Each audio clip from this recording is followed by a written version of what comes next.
o microfone.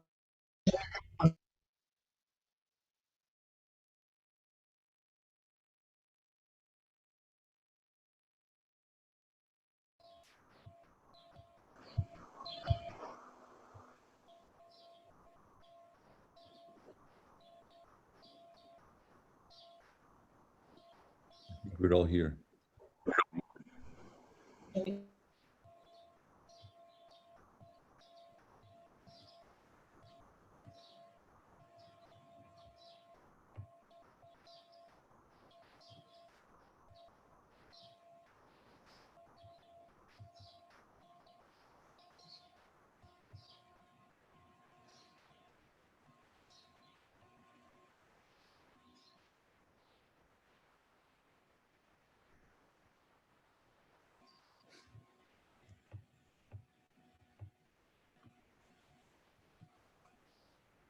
Oh, good morning, everyone. Can you hear me? Yep. You're probably muted, so good morning or good afternoon, depending on where in the world you are.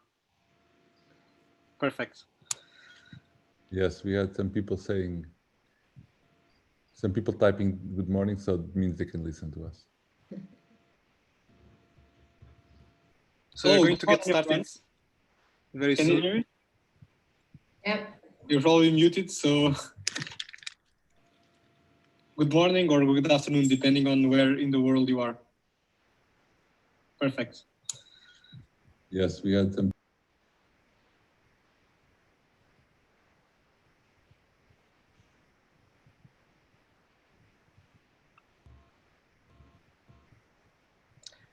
Okay, so welcome to the 10th edition of the Lisbon Machine Learning School, LXMLS.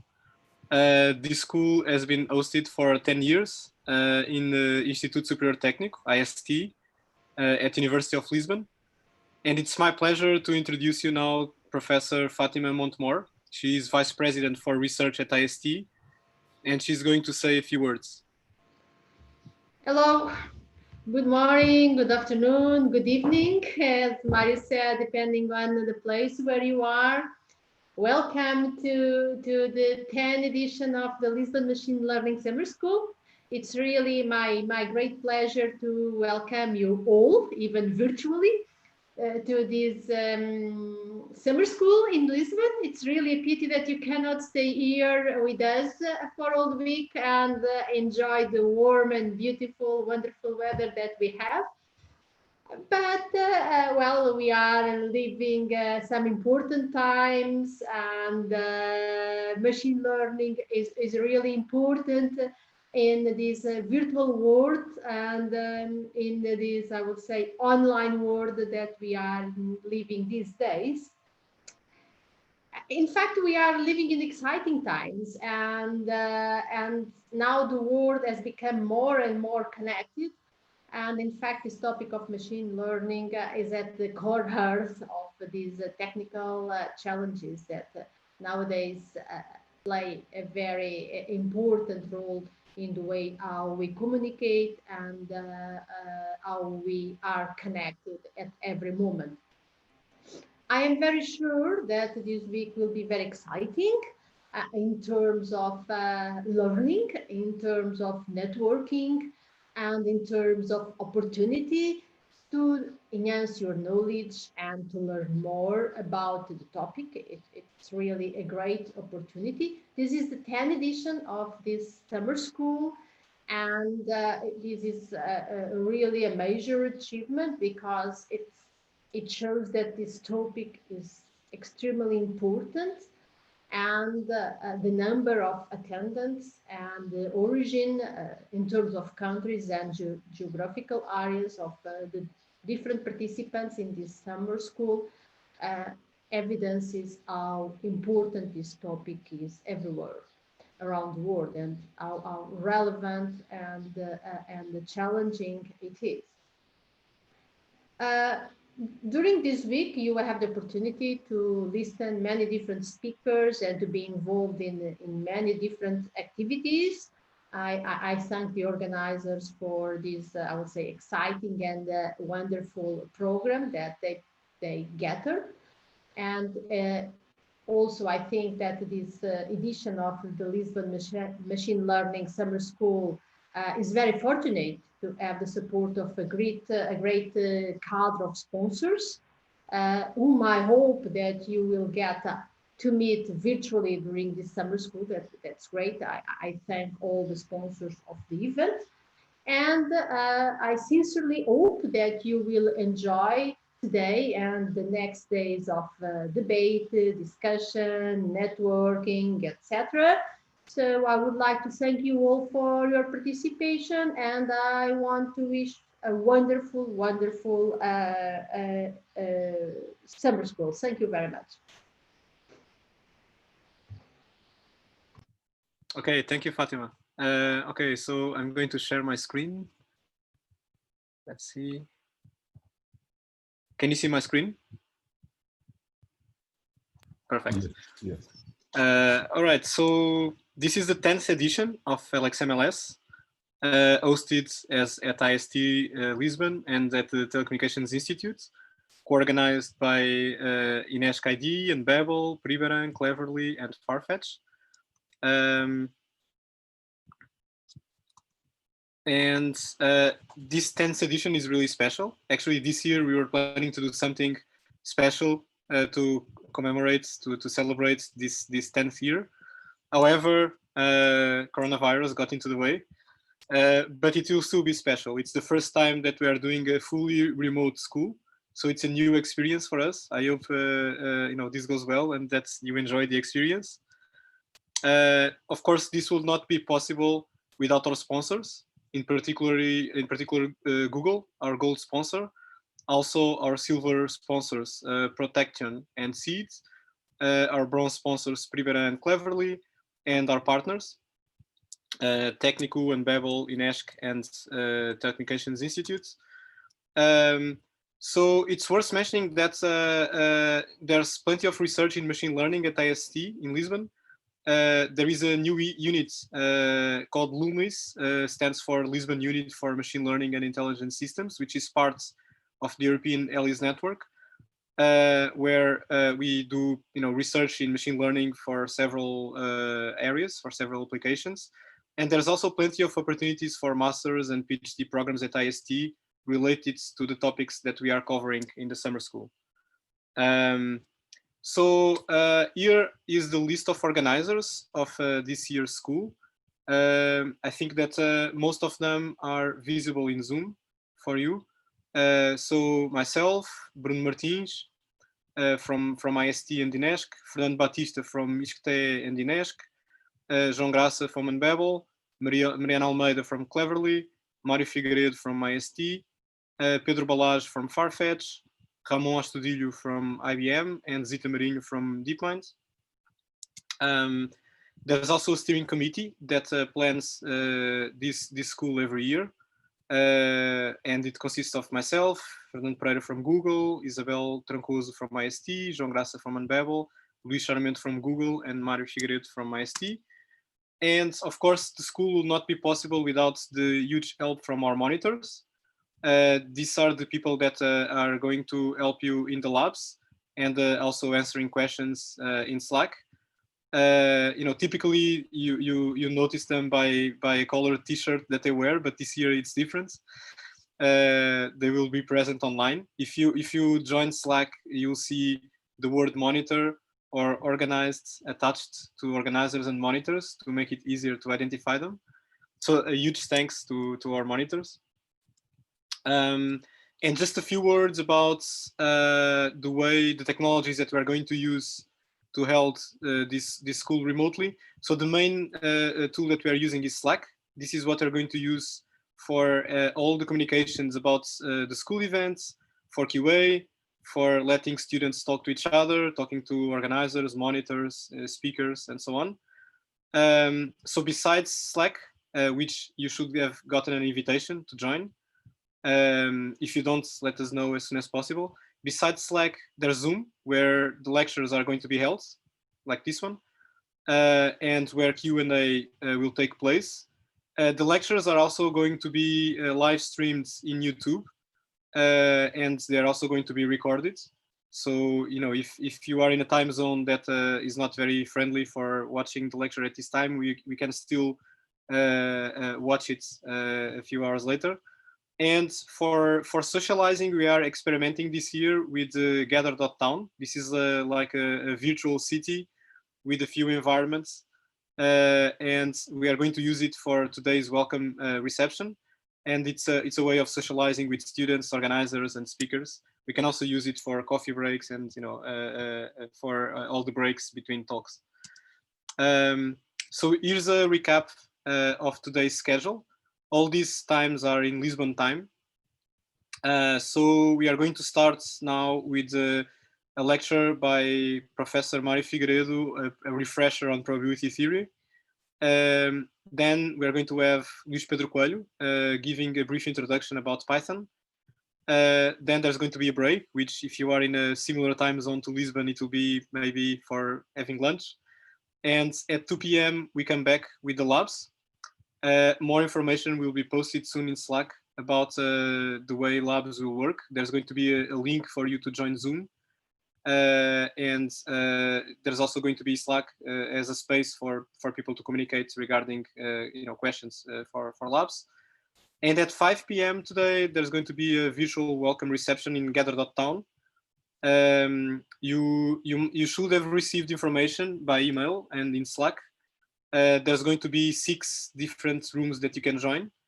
All of them kind of invoking Lisbon themes, even though the cities are really not mimicking those places in Lisbon, but you know, hopefully it kind of replaces the usual social aspect of the school. Well, the best it can. This is it. I hope you enjoy LXMLS 2020 and come visit us in Lisbon next year. And without further ado, I'd like to introduce you to Mário Figueiredo, who is going to be our first speaker, giving a refresher on probability theory. Thank you.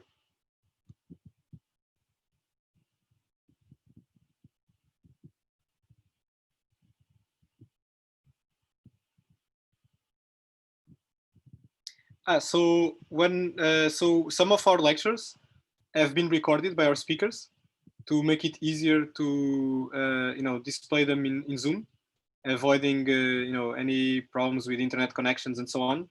So we are going to play Mario's pre-recorded lecture, and then there's going to be some Q&A in between, some live Q&A. So maybe Fernando, can you start Mario's lecture? I will stop sharing.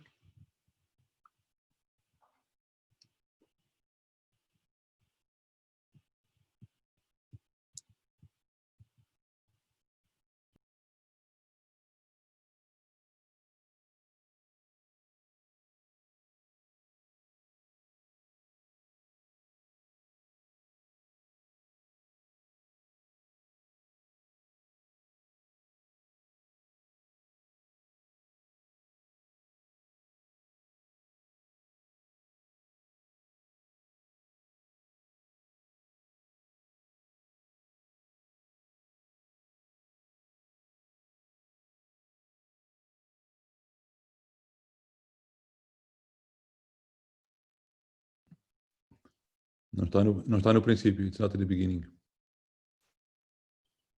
This is the second part, Fernando. This is the one that says A.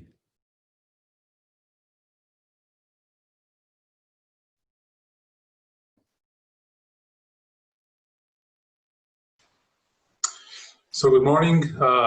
So this is the usual lecture 0 of the Lisbon Machine Learning School 2020 edition.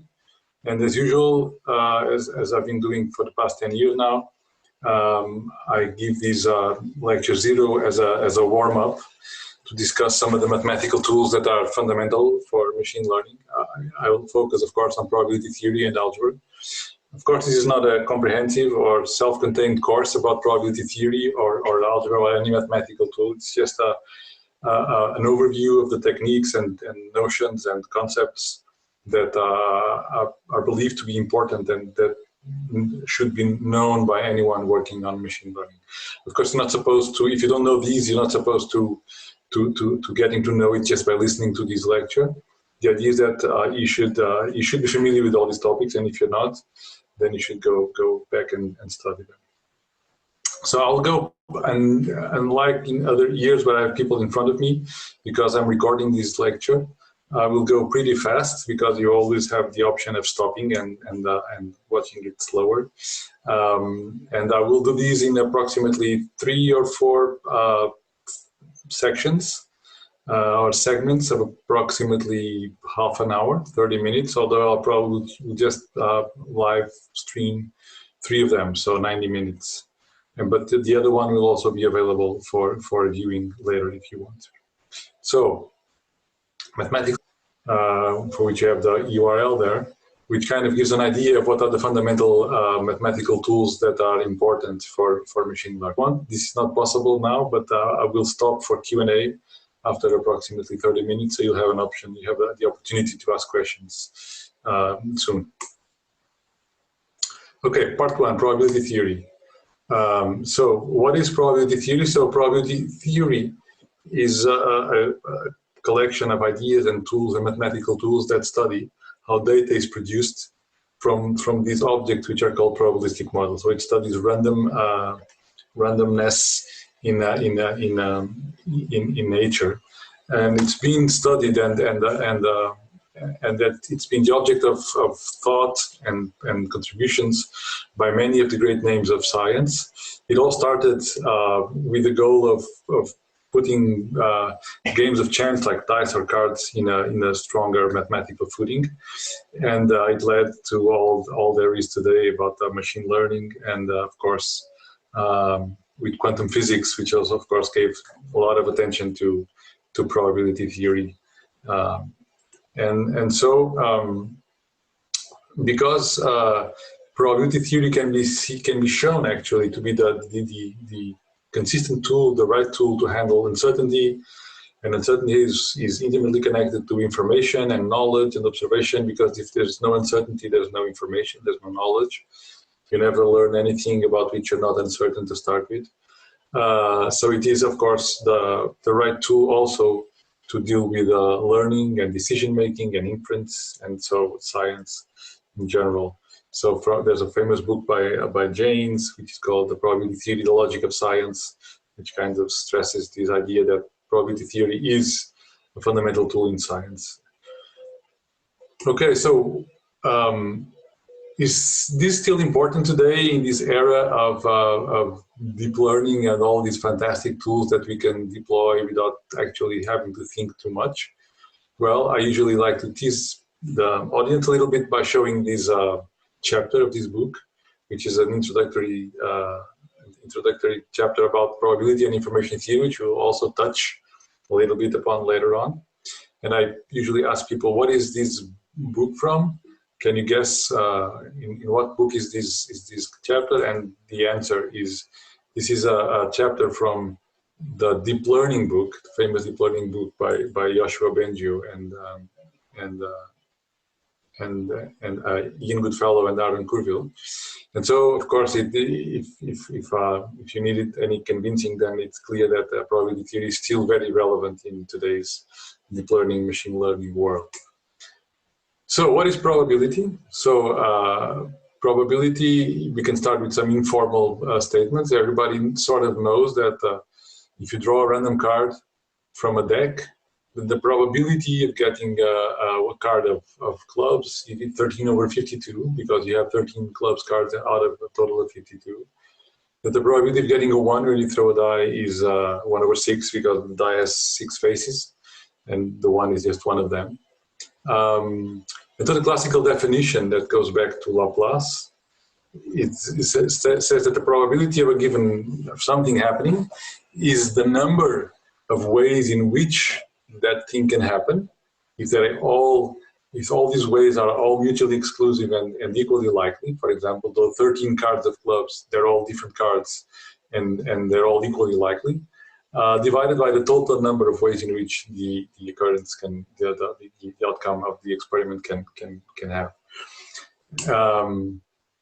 There's also something called the frequentist definition, which defines P of A exactly as the limit. As you try this an infinite number of times and you count the ratio of the success of whatever you mean by A, and you let this number of trials go to infinity, then this is what defines frequentist probability. And there is also another view of probability that sees it as subjective, like a degree of belief. And this goes back essentially to De Finetti in the 30s. That sees probability as a statement of belief in something. Of course, only under this definition you can give meaning to statements such as the probability that it will rain today or tomorrow is 30%, because there's only be one tomorrow, not many tomorrows. So you cannot compute frequencies or classical definitions of probability for things that would only happen once. So these are the semantics of what probability may mean, and we can actually mix them in some problems. But independently of that, we can still do some computations, and we will not worry too much about the semantics of what probability means.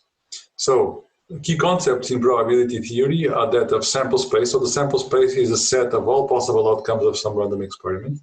So for example, if you toss two coins, then the sample space is that set that's shown here. So the sample space is the set of all possible outcomes of two coins. So heads, heads, tails, heads, heads, tails, and tails, tails.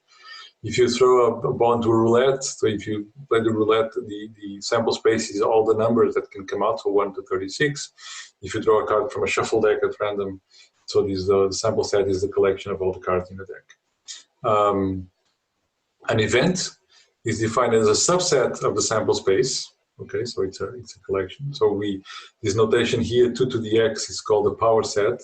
It's a set of all subsets of a given set. And so a subset is an element of the power set. And examples of events can be stuff like exactly one head in a two-coin toss. So for example, in this case, a subset of the sample space would be tails, heads, or head, tails, because they both have one head. You're getting an odd number in the roulette. So for example, so in this case, the subset would be the odd numbers out of these 1 to 36, or draw a hearts card. In that case, the subset would be that's shown there.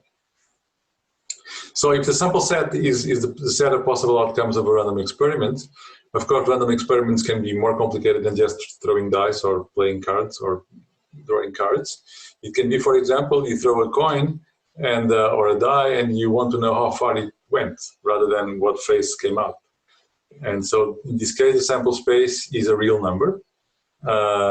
Or you can, if it's raining, you may want to see what is the probability that the next rain drop will be in some specific position.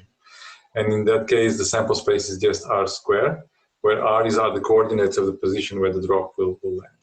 So these are more delicate situations to handle, because it requires dealing with mathematical techniques and tools called sigma algebras and measurable functions, which we won't go into. Of course, they're very important, especially for those who are interested in more theoretical aspects of machine learning.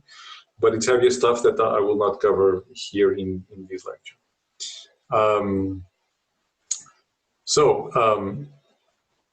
The fundamental work in probability theory was done by Kolmogorov in the 30s. He created an axiomatic formulation of probability by coming up with a set of axioms that some measure of probability, sort of using this word measure in a sort of informal way. So probability in Kolmogorov's axioms is a function that maps events into the interval 0, 1. Not any events, because we're not, but to study which events can be mapped, we need to go into the topic of measurable functions and measurable sets, but we'll not do that, so let's keep it a little bit informal. So the axioms that this function needs to have are these following ones. For any event, that is any subset of the sample space, the probability is larger or equal than 0, so there are no negative probabilities. The probability of the whole sample space is 1, meaning that if you do the experiment, something will happen. And if you have disjoint events, then the probability of their union equals the sum of their probabilities. Okay, so these are axioms. These are not things you can derive from anything. So these are things that the theory demands that any measure of probability needs to satisfy. From these axioms, you can derive many results. So for example, you can derive that the probability of the empty set is 0. Okay. You can derive that if you have an event which is a strict subset of another event, then the probability of the first one is less or equal than the probability of the second one. All of this can be derived from these axioms. I won't tell you how, but it's in any book about probability theory. I just want you to know that these are very important things that can be derived direct from the axioms of probability theory. And finally, it's easy to show again that the probability of the union of two sets, that is the probability of the union of two events, is the sum of their probabilities minus the probability of the intersection. So notice that if these sets A and B, events A and B are disjoint, then you fall into this axiom, and it just gets because the intersection is empty, and by using this first fact, then you can simply say that P of U, A union B is P of A plus union B. And then you can actually see how the proof of these goes about, because essentially what it's saying is that if you just add the probability of A with the probability of B, essentially you're counting the probability of intersection twice, so you need to subtract it once to get the right result. It's not a proof, it's a sort of a graphical idea of what this means, but it's very close to the proof in fact. And if you remove this part, because this is larger or equal than 0, because any probability is larger or equal than 0, then you get a number which is necessarily larger or equal than the one you had with this subtraction here. And this inequality here is very famous, and it's called the union bound. It says that the probability of the union of two sets is always upper bounded by the sum of the probabilities of the sets. And this is equal if the sets are disjoint. It's a strict inequality if they're not disjoint. Moving on. So conditional probability and independence are very closely related notions, which I'll describe next. So if you have an event that has a strictly non-zero probability, so it has to have a strictly positive probability, then one defines the conditional probability of event A given event B as the ratio between the probability of the intersection divided by the probability of B. And the way this is read is a conditional probability of A given B. It's very easy to see what this means. It's essentially what you're doing is you're dividing the area of the intersection, or the probability of the intersection, dividing by the probability of B. Essentially, you're saying, given that you are in B, how likely it is that you are also in A. And of course, this is this measure of this intersection divided by the measure of the whole set B. Of course, this doesn't make any sense if B has a 0 probability, because you cannot divide by 0. It's easy to see that conditional probability satisfies all of Kolmogorov's axioms. For example, conditional probabilities are larger or equal than 0. The conditional probability of the whole space given B is 1, which is obvious because of the intersection of the whole space with any set is that set. And if you have a collection of disjoint sets, then it's still true that the probability of the union of the sets conditioned on B is the sum of the conditional probabilities. So this is all very easy to show. It's almost trivial. And finally, from conditional probabilities, you can relate this notion with the notion of independence. Okay, independence is by definition the following property. You say that two events are independent, and the notation is this: A independent from B. If the probability of intersection equals the probability of A times the probability of B. And as we will see in the next slide, this is intimately closely related to conditional probabilities in the following way. So this is just the definition of conditional probability that we just saw. And it's very easy to see that if A and B are independent, then, and this is then in both ways, so if and only if, well, this is a definition, in fact, so this is a definition of conditional independence.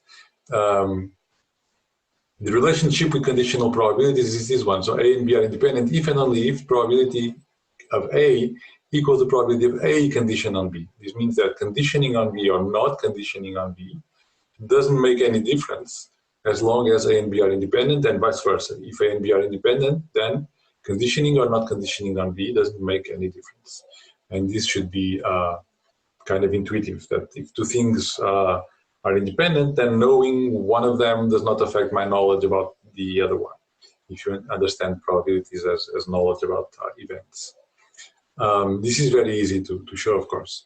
It just, if you plug the independence condition on this ratio here, you get P of A times P of B in the numerator, you cancel out P of B and you get P of A in the numerator as a result. So let me just give you a very quick and simple example. So suppose your sample space are the 52 cards in a deck. Suppose set A is the set of cards that are fours, so all the 4 fours in the deck, and that set B is the hearts cards. Then you know that P of A is 1 over 13, because the 4 over 52 is 1 over 13. P of B is 1/4, because you're just looking for cards of a given suit, and there are 4 suits with the same number of cards in each suit. And then you can look for the probability of the intersection of A and B. So what the intersection of hearts and fours? Of course, it's only the 4 of hearts. It's only one card. So its probability is 1 over 52. Probability of A times probability of B is 1 over 13 times 1 over 4. So it's 1 over 52. So these two events are independent, okay? Which is reasonable, because what it says is that probability of getting a 4, given that you got a cards of hearts, is simply 1 over 13. It's just the probability of getting a 4. Okay, so this relationship between independence and conditional probabilities is very important. So you can see conditional independence from 2 different lenses. Either the joint probability equals the product of the 2 probabilities, or the conditional probability does not depend on the conditioning if the 2 events are independent. Let's move on. So Bayes' theorem is the next important thing that we need to know about. So it all starts with something called the law of total probability, which is illustrated in this picture. It essentially says that the probability of a given set B can be written as the sum of the probabilities of the intersection with B with a collection of these joint sets AI. So the A1 to AN are called a partition of X, meaning that the union of all these A's is X, and all the A's are mutually exclusive, mutually disjoint. And so this is kind of immediately jumps to your eyes that this is true. So, and what Bayes' theorem says in one of its many forms, it's that if A1 to AN is a partition of X, then the probability of one of them, probability of being inside one of these A's, given that you are in B, is, as we saw from the definition of conditional probability, the probability of the intersection with B with that specific AI of which you're looking at, divided by P of B. This is just a definition of conditional probability. But now invoking the law of total probability, you can write these intersection in the other way around. So it's probability of B given AI times P of AI, and this is usually the way it is shown as Bayes' law.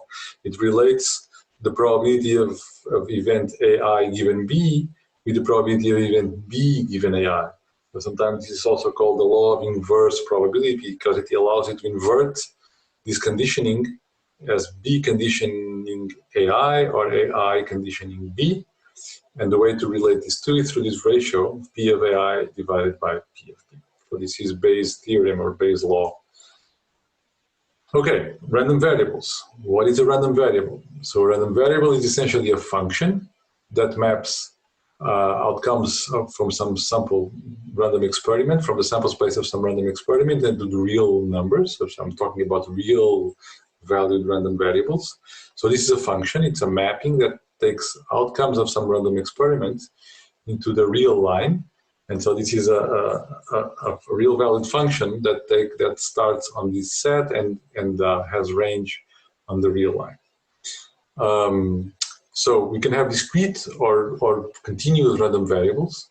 So a discrete random variable is a random variable such that the range that is the set of possible results that the values that the function takes is countable. So for example, if x only takes, say, integer values or natural numbers or 0, 1 or something, then we say it's a discrete random variable. For example, if you throw a die and you say that x, if this random experiment on this side corresponds to throwing a die, and x corresponds to counting the number of dots on the face that's showing up, then x takes values in 1, 2, 3, 4, 5, 6, and in that case it's a discrete random variable, of course.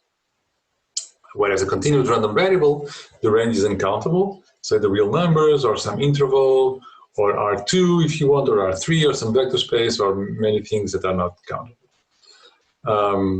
Example of a random function, of a random variable here could be the number of heads when you toss 2 coins. So for example, if you toss 2 coins, the sample space is these, heads, heads, heads, tails, tails, heads, tails, tails. And the function that gives you the number of heads will give you 2 if it's heads, head, it will give you 1 if it's heads, tails, or tails, head, and it will give you 0 if it's tails, tails. And so of course the range of x is 0, 1, 2. And so of course this is a discrete random variable, no doubt about that. Whereas if you have to say the distance traveled by the coin, then of course this is a continuous random variable because the range is just a real number, a non-negative real number, because the distance cannot be a negative quantity. Okay, so discrete random variables are these functions that map events on some sample space into the real line. And they're characterized by this very important function. It's called the probability mass function. And what is a probability mass function? For some value x, probability mass function gives you the probability of all the outcomes of the random experiment such that the function, the random variable computed at those outcomes, give you x. Okay, so since we're dealing with the random experiment and we know how to compute probabilities of events are sets. So this is a set, okay, the set of all outcomes of the random experiment, such that the function, the random variable that maps from the outcomes into real numbers, gives you some specific value x. So this is the definition of probability mass function. Getting back to the number of heads example in tossing 2 coins. So the range is 0, 1, 2. So to get a 0, you need to have tails, tails. The probability of getting tails, tails is 1/4. It's only one outcome out of 4. The probability of get 1 heads is the probability of an event that has 2 outcomes, which is head, tails, or tails, head. So it's 1/4 plus 1/4, 1/2, 1. And finally, the probability of getting 2 heads is only 1 chance. It's if you get head, head. And the probability of that is 1/4. So this is why you get, for 2, you get 1/4. So probability mass function is a probability that assigns, for a discrete random variable, assigns values, probabilities, to the possible values that the random variable may take. Of course, if you add all these numbers, you have to get 1, as is clear in this case, because you get 2 times 1/4 plus 1/2, which is equal to 1. What are important discrete random variables? So the uniform, if you have a random variable that has k possible values, the probability mass function of a uniform random variable is 1/k, where k is the number of possible outcomes. Okay, for example, a fair roulette, if you're playing the roulette and if x is the number that you get, 1 to 36, then it's a uniform distribution, 1/36. Same for the die, 1/6. So these are trivial examples. Now, a very important one, for which we'll have actually an expression, is the Bernoulli random variable, which models a coin. Okay, tossing a coin, say you get heads, you get a 1. If you get tails, you get 0, or vice versa.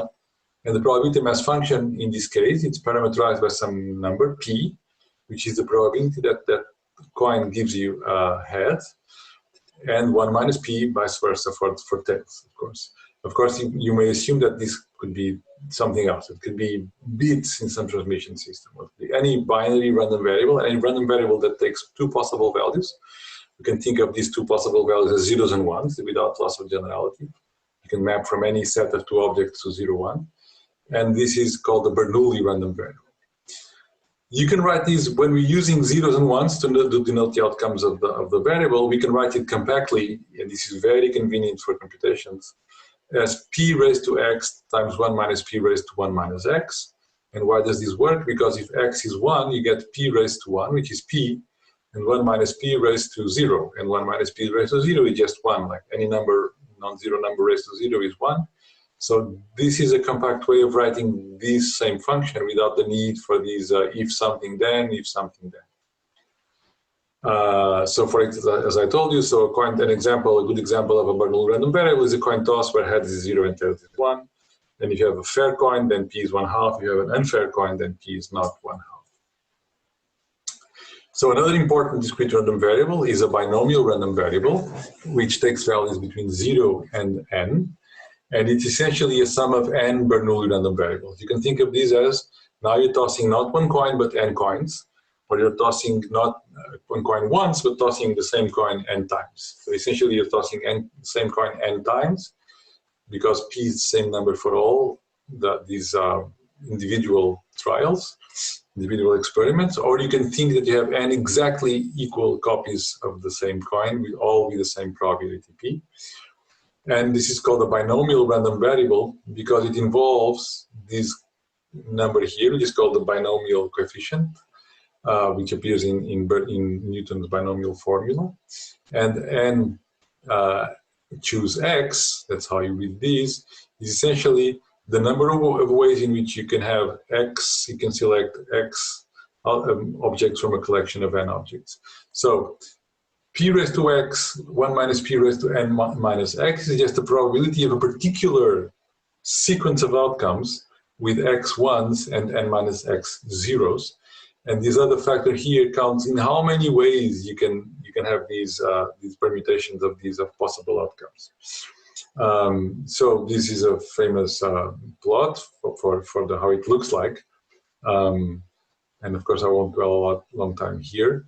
So example of these, like I just said, is the number of heads that you get when you toss n coins, n identical coins, or you toss a coin n times. A geometric PDF, finally, is another discrete random variable, which models of the following random experiment. You toss a coin until you get the first heads. And the outcome is the number of times you had to toss it until you got the first heads. So the formula is kind of intuitive because you have 1 minus p raised to x minus 1 because you had x minus 1 failed attempts, and finally 1 success, if you define a success getting ahead. And of course, there is no need for the binomial coefficient because there's only one way in which you can have a collection of x minus 1 zeros and followed by a 1.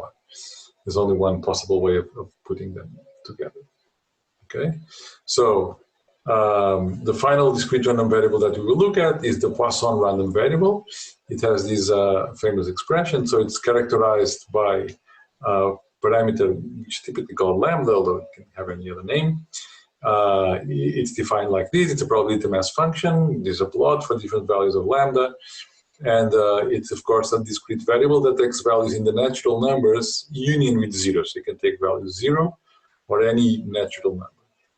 And it's a very important random variable because it characterizes a large collection of phenomena in nature, which are characterized by these properties. It's the probability of the number of independent occurrences in a fixed time or space interval if these occurrences have known average rate. So suppose it's raining at a specific homogeneous rate of lambda drops, raindrops per second per square meter, for example, then the probability that you get a certain number of drops in a unit of time and the unit of space follows a Poisson distribution. So this follows many things like arrival of customers in queues, arrival of packets in the internet, radioactive emissions. Lots and lots of things are modeled by Poisson distribution. It's a very important distribution for in statistics and probability. This is what I just said, so I'm not going to repeat myself. So what about continuous random variables? So for continuous random variables that are characterized not by probability mass functions, but by probability density functions. So probability density function for a continuous random variable is a function which has these following properties. When you integrate it from minus to plus infinity, if you have a real random variable, you get a 1.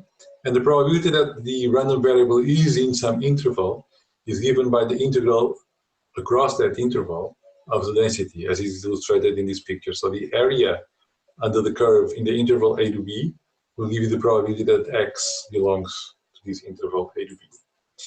Of course, if you want to compute the probability of a given specific point, you get a 0, because the integral from c to c of any continuous function is just 0. So the continuous random variables have 0 probability of taking any specific value.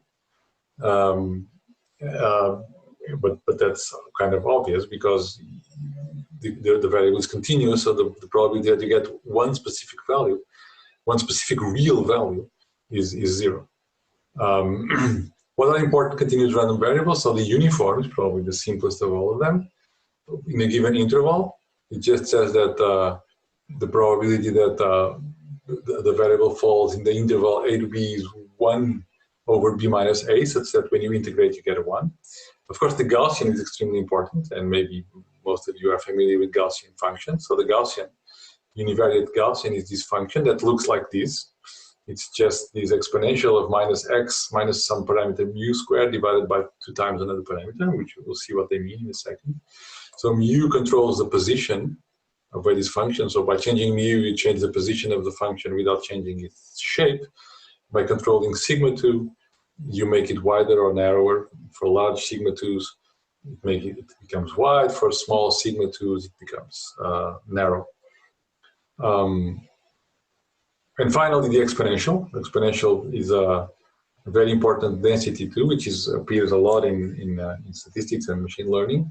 And it characterizes many phenomena in nature. So for example, an exponential density models the time distribution between 2 events that follow a Poisson distribution. So for example, the time interval between 2 consecutive raindrops follows an exponential distribution. So there's an axiomatic formulation that makes exponentials appear as a very important distribution, very important density for continuous random variables. So, expectations. So how do we compute expected values of real random variables? Well, depending on whether they're continuous or discrete, you either sum or integrate the value of the variable times the probability mass or density function, and you get what's known as the expectation. So this is a definition. So for example, for the Bernoulli random variable, it's easy to see because we know the expression. We can just put it in the definition.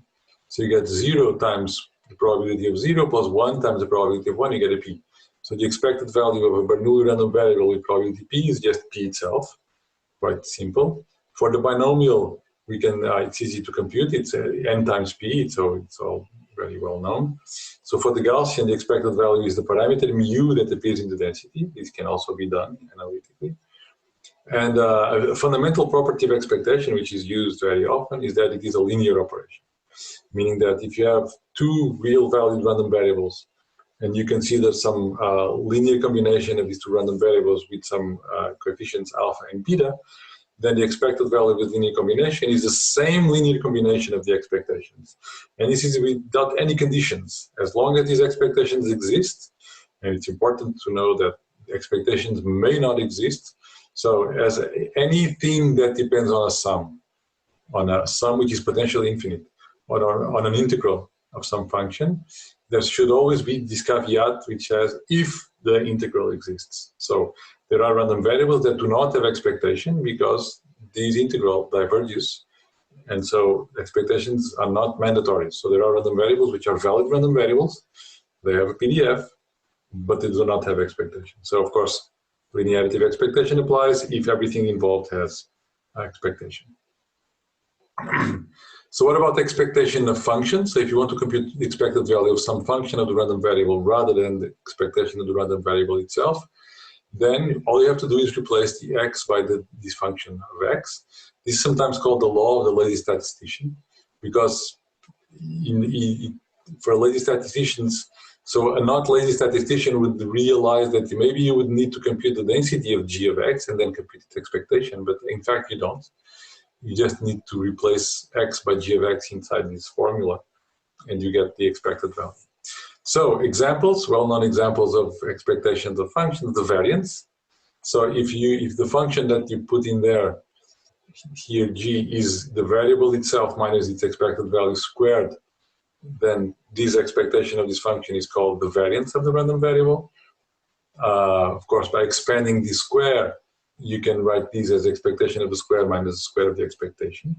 So for Bernoulli random variables, this is of course equals to the expected value of x, because x squared and x are the same, because x is 0 or 1, and 0 squared is 0, 1 squared is 1. So expected value of the square and expected value of x itself is p. And so from here you can immediately say that the variance of the Bernoulli random variable is, by applying this formula, is p times 1 minus p. Or p minus p squared, that's where it gets from. So for the Gaussian variance, we already know that the expected value is mu. So the expected value of the square of the difference between x and mu is sigma 2. So it's called the variance. And it's important to sometimes a very useful tool is to notice that you can compute the probability of some event by computing the expected value of the indicator function of that event. What's the indicator function? So the indicator function is a function that takes value 1 when the argument of the function is inside set A and 0 outside. So it's easy to see that integrating over A is the same as integrating everywhere, but multiplying the function by the indicator of this set A, because if you're outside, you get a 0. And so the probability of x belonging to A, or probability of A, is the expected value of the indicator function of set A. Okay, we're about to stop. Let me just go through 3 more slides about the importance of the Gaussian. So I like to start, when I talk about Gaussians, to show this 10 Deutschmark banknote before the euro. So maybe a lot of you don't remember these banknotes, but in the thing, it had a picture of Gauss himself and the picture of a Gaussian distribution on the banknote. So, well, there's nothing more important than thing that appears printed on money, I would say. So why is it important? Why is the Gaussian important? For many, many different reasons. So one of them is that if you have a collection of random variables, and with all of them having their own mean and their own variance, and you have a sum, you sum all these variables, okay? And then it's easy to compute the expected value of the sum.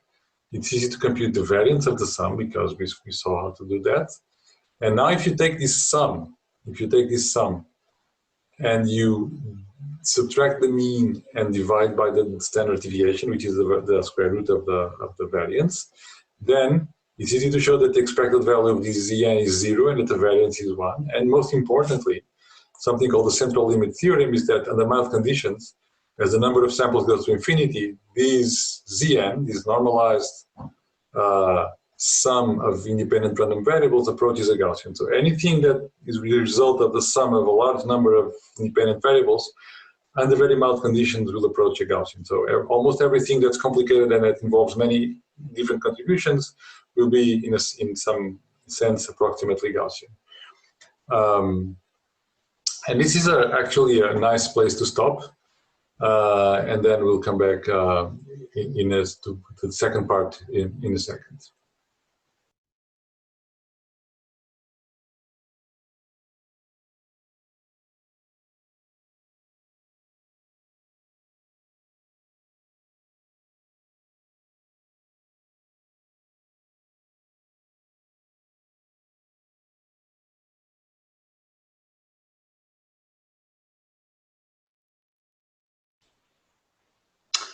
Okay, so welcome to the second part of this warm-up lecture on probability theory. So we'll now continue looking at pairs or more than 2 random variables. So it's sometimes called 2 or more random variables.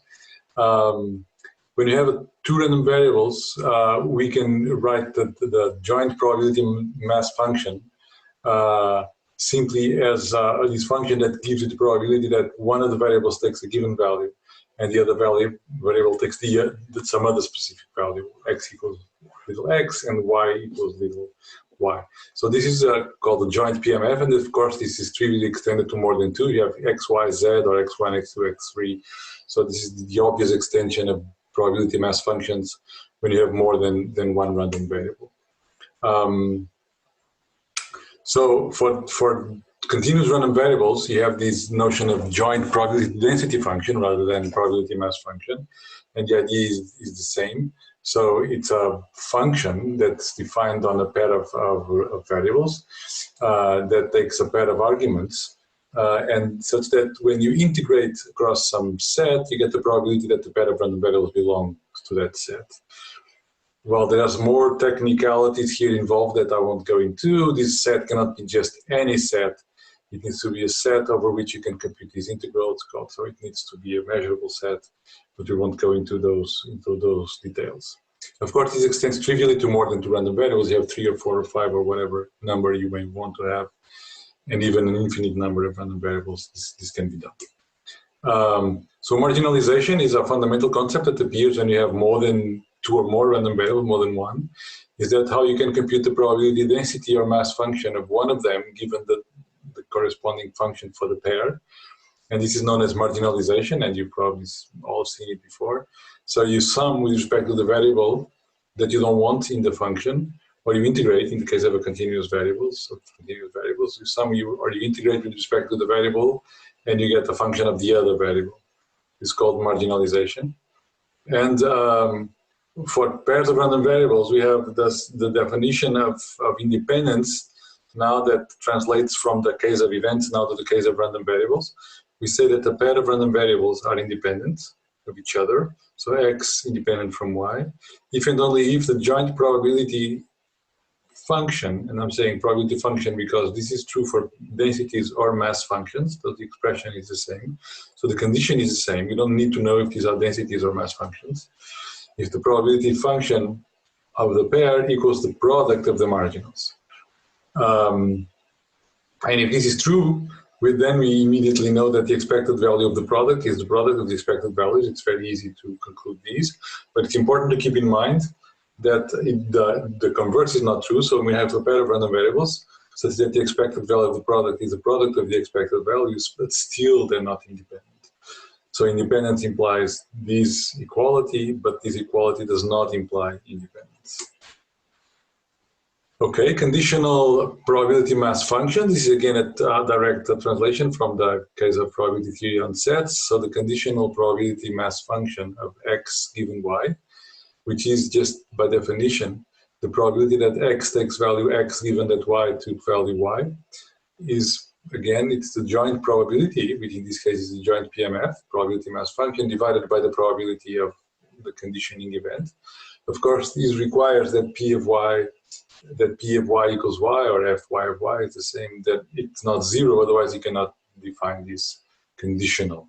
For densities, it's still true that we define conditional probability density function for continuous random variables as the ratio of the conditional of the joint probability density function and the marginal density function, but the meaning is technically delicate. So whereas here, these for a probability mass function of a discrete variable, this denominator means, the meaning of this denominator is the probability that y equals y. Here, this density does not mean the probability that y equals y, because for continuous variables, this probability would be zero. So the way to justify these and to understand the meaning of this quotient is technically more delicate than for conditional PMFs, and we won't go into it because it's beyond the scope of this overview, of course. So Bayes' theorem now takes this form. So the probability of x given y, and this is true for probability densities or mass functions, can be rewritten as the probability of y given x, so in the reverse order, multiplied by this ratio of these two marginals, f of x and f of y. And this exactly same formula applies for PDFs or PMFs, so for probability density functions and probability mass functions. And this is also valid in the mixed case. So you can have Bayes' theorem where one of the variables is continuous and the other is discrete. And so you just need to interpret with care what the theorem says in each case. So let's just very quickly see how to work with conditionals and marginals. So suppose you have a pair of random variables, say both taking values in 0, 1, and the joint probability mass function is given by this table. So in each square you get the probability that x equals 0 and y equals 0 is 1/5, and so on and so forth for all the other, for the 4 possible outcomes of the pair. You compute marginals by adding rows, across rows or across columns to get, so if you add across rows, you get the marginal in x by integrating out or summing out, in this case, across y and vice versa. So it's very easy to compute the marginals. You can pause the video and see it slowly later if you want. And you do conditional probabilities by taking these joint probabilities and dividing by the corresponding sum so that you normalize. So that's just the formula for the conditional probabilities. So for example, 1/5 divided by the sum, which is 3/10, you get 2/3, this number here. And depending on whether you normalize columns or you normalize rows, you get conditional probabilities of x given y's or of y's given x's. So in this case, notice that when you add these two numbers, you get 1. When you add these two numbers, you get 1. In this case, when you add these two numbers, you get 1. When you add these two numbers, you get 1. So you can see conditional probabilities simply as a renormalization procedure applied on the joint probability function to make sure that now it represents a probability function conditioned on that conditioning event or conditioning outcome that you're looking at. Important multivariate random variables. So probably in the discrete case, you get the multinomial. It's a multivariate discrete random variable. So it's a random variable that takes values. So it's a collection of random variables. It's a multivariate random variable. It has k variables. It's a k-dimensional random variable. Each of these random variables, individual random variables, takes values from 0 to n. And the sum of the xi's is constrained to be equal to n. You can think of this as you toss a coin or you toss the die 20 times. So n would be 20. And each xi is the number of times that you got a 1, you got a 2, you got a 3, you got a 6. So the sum of the number of times you got each possible face needs to be equal to 20, of course, because it tossed the die 20 times. What is the probability of a given outcome, a given collection of outcomes for the k random variables that constitute this multinomial random variable? Is simply P1, so P1 is the probability that in each individual outcome you get x1, you get 1, or P2 is the probability that you get a 2, and so on up to whatever the number of outcomes is, okay? And finally, you get this factor here, which is called the multinomial factor, which essentially counts in how many ways out of n objects you can choose of k categories. You can choose x1 of the first category, x2 of the second category, all the way up to xk of the kth category. So this is the extension to more than 2 of the binomial coefficient, where you would have n factorial divided by x factorial. But in that case, if you have only 2, if k equals 2, you immediately know that x2 needs to be equal to n minus x1, and so that's when you have n factorial divided by x factorial n minus x factorial. If you have more than 2, then you don't know all of them. You know all of them up except for 1. So xk, in fact, can be written as n minus the sum of all the other x's because of this condition here. The parameters are the probabilities. They, of course, need to be larger or equal than 1. And their sum needs to be 1, because if you have, say, a die, the sum of the probabilities of the faces needs to be, of course, 1. So it generalizes the binomial from the binary case, say from coins to die, or to cards, or to experiments with more than 2 outcomes. And as I was mentioning, an example, the classical example is tossing any independent fair dice. So if they're fair, all the probabilities will be equal to 1/6. Excite the number of outcomes with I dots on the face facing up. Of course, the sum of the total numbers of each of the faces needs to be n, total number of tosses. And another example is the bag of words multinomial model, which was a classical model in natural language processing, but I won't go into it. But just so you know, if you see this acronym about talking about natural language processing, text classification, and problems of that sort, you will know that this is a multinomial model where words are seen as being produced by randomly sampling across according to certain probabilities. Another very important multivariate Gaussian variable, of course, is the multivariate Gaussian, which has this form. Though for now, just think of it as a function that looks like that. Okay. Its parameter vector mu is parameterized by some vector mu that controls the position of the function in space, and the matrix C that controls the shape of the function.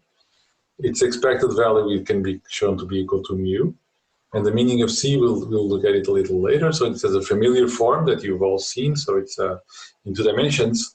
So for a pair of random variables, x1, x2, that are jointly Gaussian, that follow a multivariate Gaussian random variable, then the function looks like this. The shape of this Gaussian hill, of this bell, depends on C, on this matrix C, and the position depends exclusively on mu. So you can shift it around and change its shape by controlling mu and C.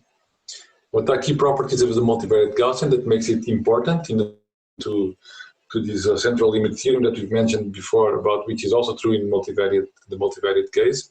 A very important feature of the Gaussian that makes it particularly amenable to analytical treatment is that the marginals are still Gaussian. So if you have a collection of random variables and you integrate out a subset of that collection, the density with which you end up with is still a multivariate Gaussian. And so this is very important. Another thing that is also a very important feature of Gaussian is that conditionals are also Gaussian. So if you have 2 random variables, or 2 or more, that are Gaussian, the conditional density of one given the other in any direction, or the conditional density of a subset of these variables given another subset, is still a Gaussian. So this makes Gaussians particularly useful for analytical treatment in statistics and machine learning. So transformations of random variables is another topic that you should be aware of, especially if you're interested and you work with generative models. Then this is extremely important. So the question is, if you have a random variable that follows some density, and you compute another random variable y by computing this function g of that random variable, what is the density of y? So in the discrete case, this is trivial to compute. You just need to check what is the probability of for a given y, what is the probability of the x values such that the outcome will be y. So you just compute the probability of g minus 1 of y. So g minus 1 is the inverse of this function. Even if the inverse is not single valued, if g minus 1 has several values, you can still compute these. So it doesn't require anything special from function g.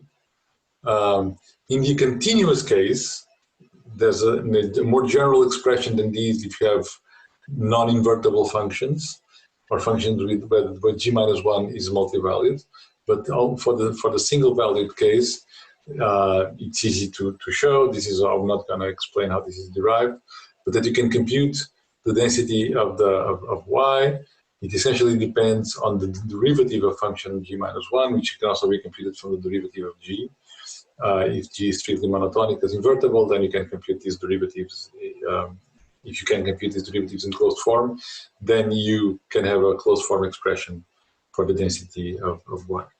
Of course, in the continuous multivariate case, which is the interesting case in practice in machine learning, especially in generative models, then you know that the density of y can be obtained from the density of x by simply computing the density of x at the inverse function g computed at y. And now the correcting factor, which plays the role of this derivative in the multivariate case, it's the determinant of the Jacobian, absolute value of the determinant of the Jacobian of this transformation. All right, so lots of quantities that are related to multivariate random variables. So covariances, this is a classical quantity. So the covariance between 2 random variables is simply the expected value of this product, of the product between x minus its expectation and y minus its expectation. By expanding this product, it's easy to see that it can be rewritten as the expected value of the product minus the product of the expected values, which is quite an elegant way of putting it. So if I compute the covariance of a variable with itself, so if I put covariance of x and x, I get back the variance of the variable. Correlation is just a normalized version of the covariance, of the covariance between two variables. So correlation, sometimes denoted as rho, is the covariance divided by the square root of the variances of the variables of which I'm computing the covariance of the correlation. This can be shown to be a quantity between -1 and +1, where -1 and +1 are the extremely correlated variables, and 0 if you have uncorrelated variables. If I have two independent random variables, so variables for which the density, the joint density, is equal to the product of the marginals, then this implies that the covariance is 0, and of course then that the correlation is 0. But the reverse is not true, as we've seen before. So for this to be 0, these two quantities, the expected value of the product and the product of the expected values, needs to be equal. These two quantities need to be equal so that you get a 0. But this does not necessarily imply that the variables are independent. So now if you have one vector valued random variables, now a collection of random variables, and I'm kind of overloading the notation and using the same variable x to denote scalar random variables and vector random variables. For a multivariate random variable, we said that the covariance of this vector is the matrix of covariances between every pair of components of this variable x. And this can be written with this outer product. So remember what an outer product between two vectors is a matrix that has all possible products of the two vectors involved. And so this can be written in this way again, in a very elegant way. So the covariance of a given vector is the expected value of x times x transpose minus the expected value of x times the expected value of x transpose, with the transpose outside. Covariance of a Gaussian random variable, again, it can be shown that covariance is precisely this matrix C that appears in the definition of the density of the multivariate Gaussian. So this is it's not a definition, just a result. You can compute it, and if C is the matrix that you write there, then you can show that the covariance is precisely equal to this matrix C. Okay, some more properties of expectations and covariances, which are very useful and relevant. So if A is some n times n matrix and A is some n-dimensional vector, then if you have a random variable x that has expectation mu, and you compute another random variable y by multiplying x by some matrix A, so this is linear transformation, then the expected value of y is simply A times mu. Actually, this is true even if A is not a square matrix. But any linear, any matrix that you put here, this is true no matter what. If the expected value of x is mu, and you add some constant gamma to this variable x, then the expected value of y is simply mu plus gamma. So adding a constant to a variable simply shifts the mean, the expected value by some quantity, by that quantity. If you have a random variable with some covariance C, and you multiply it by some matrix A, then the covariance of y is A times C times A transpose. This immediately falls out of the definition, and it's very easy to check that it's true. Again, this is also true even if A is not square, so I don't know why I wrote square matrix, but it's for general matrix. Now, if random variable x has covariance C and y is a random variable, a real random variable that results by computing the inner product with some vector A, then the variance, so this is just a particular case of these where little A transpose corresponds to matrix A, so this is just A transpose C A. Which is just a scalar quantity, and because we know that this covariance matrix is positive semi-definite, you haven't seen that, you haven't shown it, but it's known, then this quantity is necessarily larger or equal than 0, as it would because it's a variance. Finally, if I have a random variable with covariance C, and I pre-multiply it by the square root of the inverse of C, then I get a random variable that has identity covariance, meaning that all the random variables involved in this vector y are uncorrelated with each other. Notice that in no place I assume that this variable x is Gaussian. This is true even if x is not Gaussian. This is generally true, but of course it's true in the case of Gaussians. Now, if you combine the second and the fifth facts, say by adding a constant and multiplying by some matrix C, so if you have a random variable with a mean mu, covariance C, and you subtract mu, you get a random variable with 0 mean, and you multiply by C minus 1/2, you get an identity, you get a random variable that has 0 mean and identity covariance. This is called standardization, starting with some random variable that has some covariance and some mean. The way to obtain something called a standard random variable, which is expected value 0 covariance identity, is by doing this transformation. And there's in the other way, there's something that in generative models is sometimes called the reparameterization trick, which means that if you start with a random variable that has 0 mean, 0 expectation, and identity covariance, if you simply multiply it by A and add mu, you end up with a variable that has expected value mu and covariance A times A transpose. So this is sometimes very useful in generative models, but it's a classical result, of course, from probability theory. So let me just briefly tell you about exponential families. If you're serious about probability and knowing a lot about probability theory, it's very important to know about exponential families. So exponential families are a type of probability density or mass functions that have the property that they can be written in this particular way. Okay, the probability density or mass function, and it is true for densities and mass functions, can be written as an exponential. So it's always an exponential of something. And inside the exponential, you have the inner product between a vector of parameters and a function of the outcome that you want to compute the probability density or mass function of. And then this exponential is multiplied by something which is called the base measure or the base density or mass function, which has the property of not depending on the parameters eta.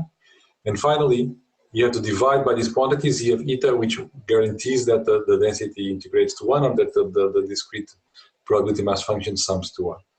Okay, so eta times phi is just it's an inner product, so it's just a short notation for the sum of eta j. So eta is a vector of parameters, and the phi is again also a vector valued function of x. And z, this should be z of eta, is the integral of this part, other than these. And when you divide by the integral, you guarantee that the integration becomes 1. So this becomes a function that integrates to 1. This is called the partition function. It's a name that's imported from statistical physics. Eta are called the canonical parameters, and the phi's are called the sufficient statistics. And all the densities that we've seen today can be written in this form: Bernoullis, Poissons, binomials, multinomials, all of them, and many, many others. There are tens or hundreds. Well, there's an infinite number of exponential family members, but most of them, lots of the well-known ones are belong to this category. So exponential families have very nice and properties. This is why they are so useful and so interesting.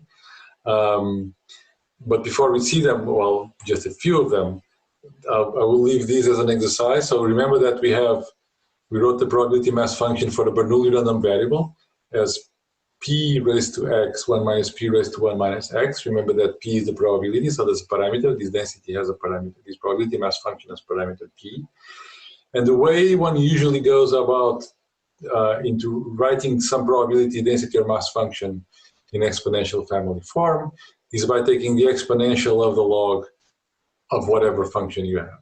Of course, this can only be done if the density or mass function is not 0. Otherwise, the log will give you minus infinity and you're lost. So probability density functions written in this way always have to be non-zero. Or the support, otherwise they have to have a fixed support that does not depend on the parameters. I don't want to go into detail of that. So by computing the exponential of the log and then doing a little bit of manipulation, you can immediately conclude that eta, which is the canonical parameter, is the log of p divided by 1 minus p. that sufficient statistics is the observation itself, that partition function is 1 plus exponential of eta, and that the base function h is just 1. Notice that this p, the way p and eta are related to each other, if you invert this transformation and solve for p as a function of eta, you get this transformation, e to the eta divided by 1 plus e to the eta, which is sometimes called the logistic transformation, which you can see as something that transforms an arbitrary real number, eta, because in exponential families, eta can be whatever you want, so it's a real valid parameter, into a valid parameter in the other way of writing the density, which has to be a number between 0 and 1, p needs to be between 0 and 1, and so this transformation maps the real numbers, arbitrary real numbers, into the interval from 0 to 1, according to this transformation, which is called logistic transformation. Okay, so a very important property of exponential families is that if you have independent and distributed observations from a given density, from variables that follow some density in the exponential family form, then because all you have to do is multiply all these densities together, and you have this exponential, you end up with the conclusion that what you have in the numerator, inside the exponential, is just the sum of the phi i's. Everything else, so this is another base measure, but it doesn't depend on the parameters. And so you have the partition function raised to m, where m is the number of samples. But what's important is that the function, the part of the function where the parameters interact with the observations, the sufficient statistics is just a sum of the sufficient statistics for each sample. And this is an important property of exponential families. And finally, and again, we could have a whole lecture about this, but you can compute expected values of the sufficient statistics by computing derivatives of the log of the partition function. So the log of the partition function, or the negative of it, is sometimes in statistical physics is called free energy. And by computing derivative of these with respect to the parameters, in this case it's just a trivial derivation, you see that you can get expectations. But by computing higher derivatives, you get expectations of squares and so on, and by computing mixed partial derivatives, you get covariances and other cross moments of the variables, which is very interesting and important. Okay, some important inequalities in probability theory. So if you're interested in theoretical machine learning, you will be dealing a lot with inequalities. So of course I won't go, we have no time, and it's not probably adequate for an overview of probability theory to talk a lot about inequalities. But one of them is extremely famous, and it's sort of, in a sense, the mother of all the other inequalities. And it's called Markov's inequality. It just says that if you have a non-negative random variable with some expectation, then the probability that the variable takes a value above some value t is upper bounded by the expected value of x divided by t. And the proof is a one-liner. I'm not showing any proofs, of course, it wouldn't be adequate. But this one is so simple and so elegant that I'll open an exception for this. So if you start by writing t times the probability that x is larger than t, then this is simply t times the integral from t to infinity of the density, because the probability that x is larger than t is just the integral from t to infinity of the density. Now you can move t inside if you want. Okay, now if you move t inside,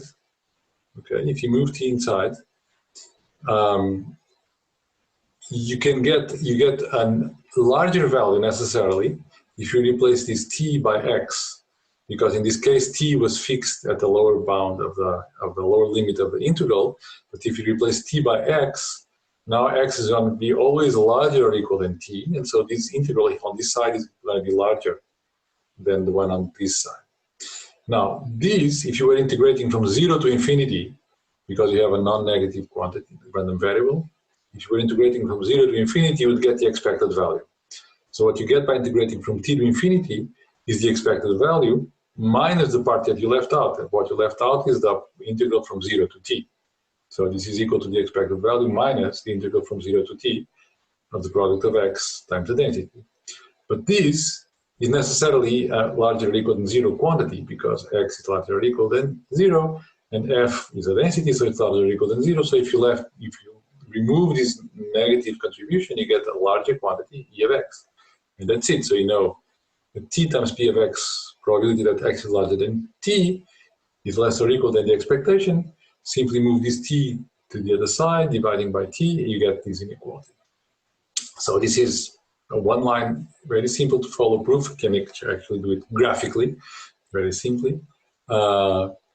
And it's a corollary, as a corollary of Markov's inequality, I have lots of other inequalities, the most famous of all being probably Chebyshev's inequality, which is a corollary of Markov's inequality. If you let x be the square of the difference between some random variable and its expectation, and t being equal to some s squared, you just plug these there and you get something that looks like this.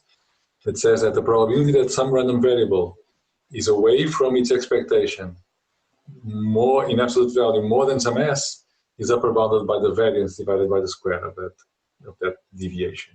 It's a very important inequality. For example, this Chebyshev's inequality allows you to prove something which is again also very fundamental in probability theory, which I will not explicitly include in the slide, which is the weak law of large numbers, that says if you have many samples of a given random variable with some expectation and finite variance, then the average of these samples, as the number of samples goes to infinity, will approach the expected value of the variable. In a certain sense, there are many ways in which random variables can approach, have limit probability properties. So there's the notions of limit of random variables is delicate, and there are different notions, and I don't want to go into that, but just leave the word here that it's an important area that requires some studying if you're dealing with this kind of topics. Okay, other important inequalities. So Cauchy-Schwarz inequality. Cauchy-Schwarz inequality is Cauchy-Schwarz is a very well-known inequality in relating to vectors and inner products. So Cauchy-Schwarz inequality for random variables just states that the expected value of the absolute value of the product of two random variables is upper bounded by the square root of the expected value of the squares of the random variables. And this results from the fact that we can show that this is like an inner product and this is like norm. So we'll come back to this when we talk about inner products in the last part of the lecture about algebra. So another important inequality, fundamental in many proofs and many results in information theory and in probability theory, is related to properties of convex functions. So if you don't know a convex function, just look at the picture, now you know. So a convex function is a function such that if you draw a straight line between 2 points on the graph of the function, this straight line stays above the function. It doesn't cross the function. So this is a convex function. This is a non-convex function. This is the formal condition, which you can analyze slowly. Just stop the video and read it closely. You just see that this g function, this point here, is just a point somewhere on the line, on the axis, and this is the value of the function on that point. It says that this value needs to be below this straight line, and this part here, you can see that this is just the height of the point along this straight line. So this is just a formal statement of this visual notion of convexity. And Jensen's inequality, or it just states that if g is some real convex function, then the function computed at the expected value of x is always less or equal than the expected value of the function of x. So this is a very important property for convex functions, and it underlies a lot of results in machine learning and information theory and probability theory and all these related areas. So two examples of these, for example, the square, computing the square parabola. Square is of course a convex function, which means that the square of the expectation is of course less or equal than the expectation of the square. But this immediately just says that if this is true, then the difference is larger or equal than 0, which we already know because this is just a variance. Okay, so you can show that the variance is positive through the Jensen's inequality, although you can show it by other means. The other important property, function that appears a lot in this Jensen's inequality, is the log. So the log is not a convex function; it's a concave function. So the minus log is convex, which means that this inequality appears swapped, or you can swap you can put g a v on the other side. For a positive random variable, this is true. So just that the expectation of the log is less or equal than the log of the expectation. Okay, just a few words about information theoretical concepts. So entropy, you have a discrete random variable, a random variable that takes values in this finite discrete set of possible outcomes, 1 to k. We define entropy as the negative of the sum of the probabilities times the log of the probabilities. Of course, I have no time to explain why this is so, but there's a complete axiomatic way of obtaining this function. It can be shown that it's a non-negative quantity, so this is always larger or equal than 0. It's easy to see because the probabilities are all less or equal than 1, so the logs are all negative, and so when you put a minus, you get something which is larger or equal than 0. It's possible to show that for this to be 0, you need to have one of the outcomes with one probability 1, and of course all the others have to have probability 0 because the sum needs to be 1. And because of these, and the fact that the entropy is upper bounded by log of the number of possibilities, and it's equal to the number of log of the number of possibilities if and only if all the probabilities are the same. So you have maximum uncertainty, maximum ignorance about what's going to happen. Because of these, we can interpret, not only because of these, but also because of these, you can interpret entropy as a measure of uncertainty or randomness. So you have 0 uncertainty, no randomness, if one of the outcomes has probability 1 and all the others have probability 0. And at the other extreme, you have maximum uncertainty if all the outcomes have the same probabilities, you know nothing a priori about which one is more likely to happen. And then it's have that you touch the maximum possible value that the entropy can have. When you use base 2 logarithms in the definition, this quantity is sometimes expressed in a unit which is called bits per symbol. It's just how many bits of information does each outcome of this variable give you. And there's a very precise way in which this is so, because this is closely related to codes and to what is the most efficient code with which you can encode the symbols that are generated according to these probabilities. So, of course, I won't go into that because there's no time. It has this central role in information encoding theory. It's a central object in encoding theory and information theory because it's a lower bound on the expected number of bits that you need to encode outcomes of X without losing any information. And it's widely used. So there's hundreds of thousands of papers in physics and biology and economics and finances and social sciences and many other areas, of course, in machine learning, of course, that use this quantity. It's a fundamental quantity to know about.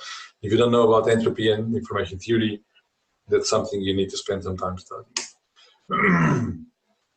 Of course, this also applies to continuous random variables, but the definition now requires using an integral rather than a sum, because now this is a density rather than a collection of probabilities. It's no longer called entropy, it's called differential entropy. Unlike the entropy, now this can be positive or negative, so it no longer can be seen as a number of bits required to express the outcomes of the variable.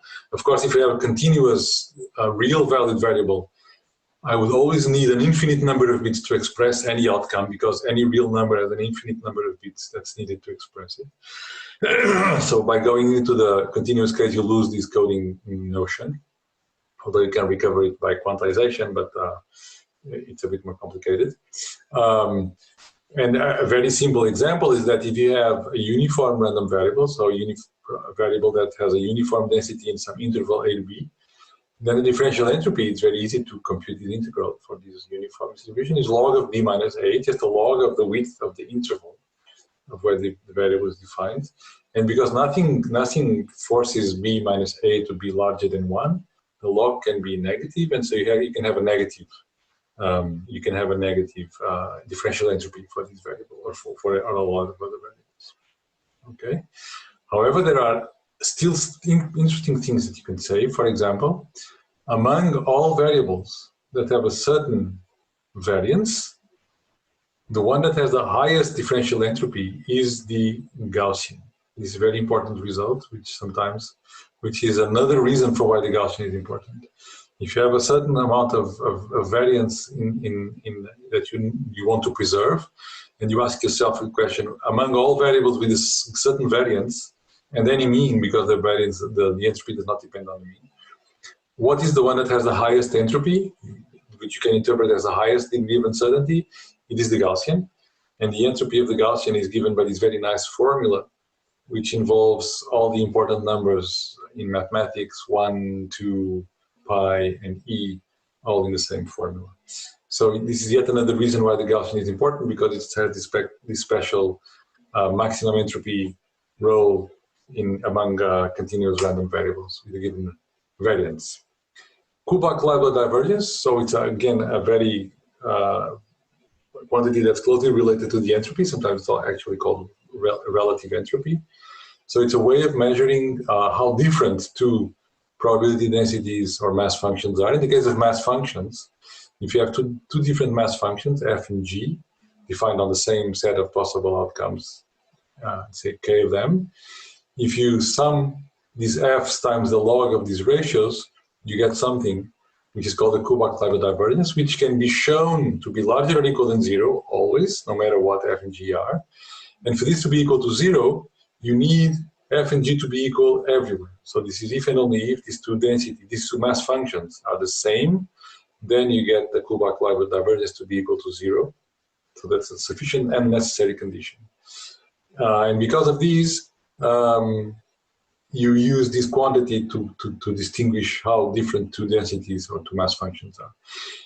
In the continuous case, you modify these from a summation to an integration across whatever space x lives in, and you get the KLD. And now, unlike in the entropy case, where you lost positivity when you moved from the discrete to the continuous case, in the continuous case, it's still true that the Kullback-Leibler divergence between two PDFs is still larger or equal than 0. And for it to be 0, you need f and g to be equal to each other.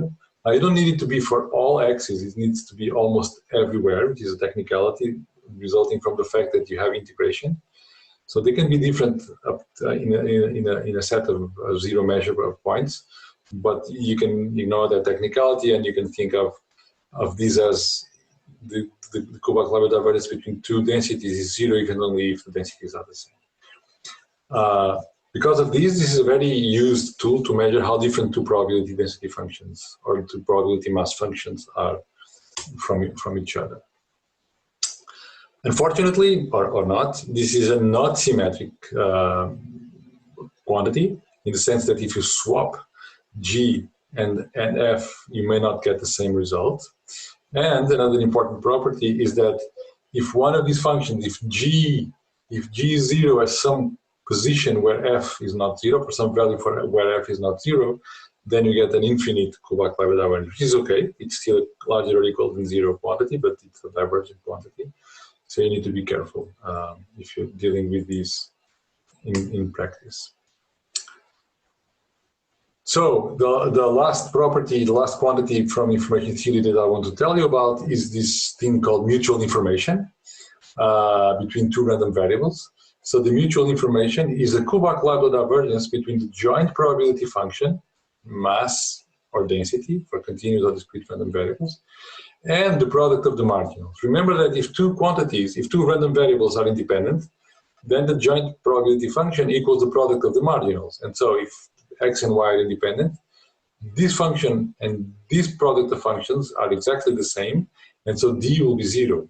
So for independent random variables, the mutual information is 0. Okay, but because this is a Kullback-Leibler divergence, and we've seen that no matter what, it's larger or equal than 0, the mutual information, of course, is then larger or equal than 0. And for it to be 0, a sufficient and necessary condition is that x and y are independent. So because of this reason, you use mutual information as a measure of how dependent two random variables are. So if the mutual information is high, the two random variables are strongly dependent. If the mutual information is close to 0, then they're almost independent. And if it's 0, then they are independent.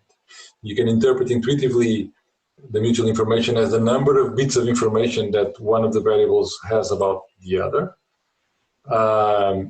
And because of that, it's easy to show that the mutual information is upper bounded by the minimum of the entropies of the two variables involved, simply because one random variable may not have more information about another random variable than it has about itself. You can actually prove it analytically, but intuitively the meaning of this is that no variable can have more information about another variable than about itself, which is intuitively acceptable.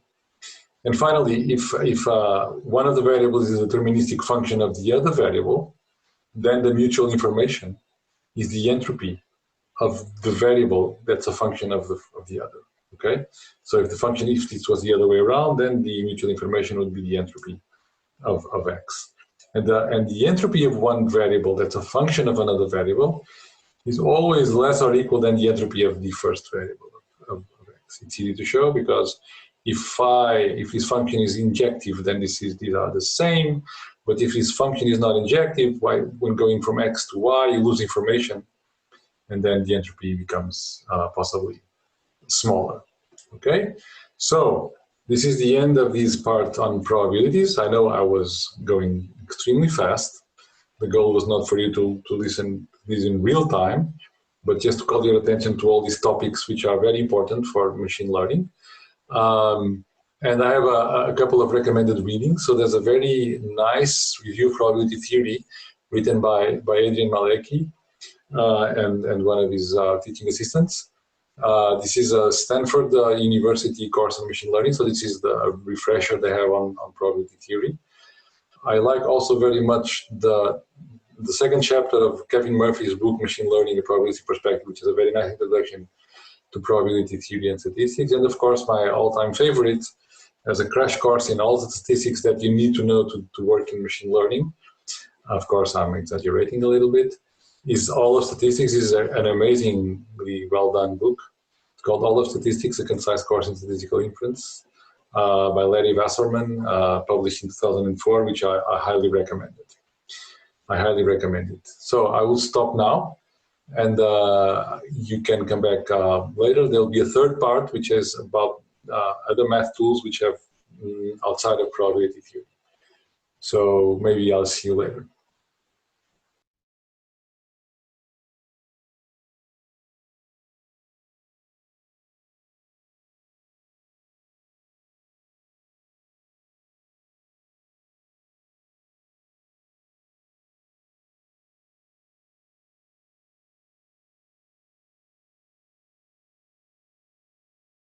Okay, thanks, Mario, for your talk. So we now have some time for Q&A. If people have questions, they can raise their arms or write in the chats panel.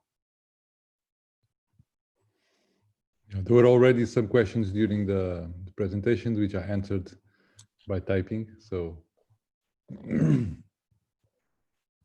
actually, these online presentations are interesting because you're not giving the presentation in real time, and so you have the time to answer questions on the fly. And I hadn't thought of that. Maybe I can start with one question if people don't have any. Sure. Yeah.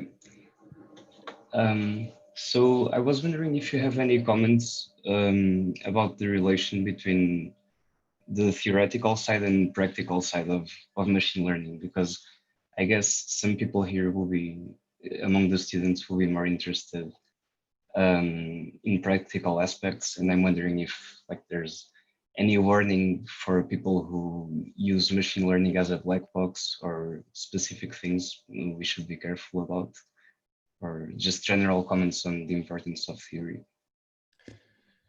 Well, that's a tough question. Let me turn on my camera for the tough question. So yeah, that's a tough question. So what I usually recommend is that if you want to be aware of what the things we're using come from and what are the underlying ideas, then you need to know a little bit of theory. I don't mean real theory in the sense that you don't need to know all the theorems and all the properties of actually, because in a lot of modern machine learning, like in deep learning, there's not a lot of theory yet. But in more standard machine learning, there's theory, and there's these underlying, especially from a probabilistic perspective, there's this underlying statistical inference backdrop, which if you want to understand why you're doing what you're doing, then you should have some background in probability theory and in classical machine learning. So the basic concepts are still valid today, even in the area of deep learning, although for practitioners, it depends on how much aware you want to be about what you're doing and why you're doing what you're doing. If you just care about using a black box, then you're welcome to, but you won't be totally aware of what you're doing. Okay, thank you. So I think we have another question. There is Pablo. a question. Well, what is the physical meaning of expectancy? Expectation, I guess. Yes. Well, it's not real. It's not really a physical meaning because the thing with which you're dealing may not be physical.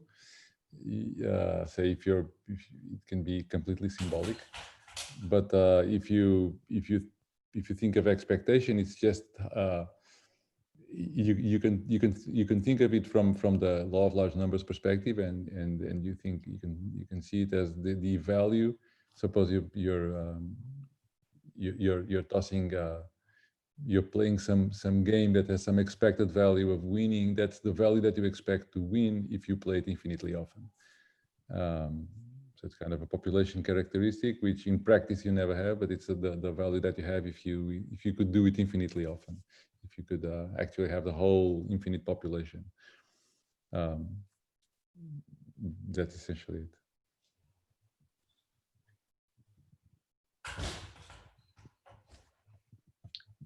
So there is a question from Sashka Alexandrova. Could you please tell us a little bit about double gradient descent?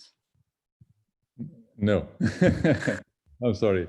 I didn't have slides, and I was not going to cover optimization, and I wouldn't be able to tell you a little bit about double gradient descent right now. Sorry, you can email me if you want, and I can send you something, but not right now. Yes, C matrix C, which appears in the definition of Gaussian densities, is a positive definite matrix. Yes, it is.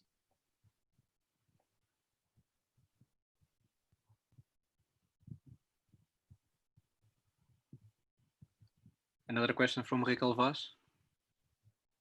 On differential entropy, can you give an example on a negative or positive? So you just think of the entropy of a Gaussian random variable. It's 1/2 of the log of 2 pi e sigma squared. So you can have, if you have a very small variance, 2 pi e times the variance can be less than 1, then the log is negative.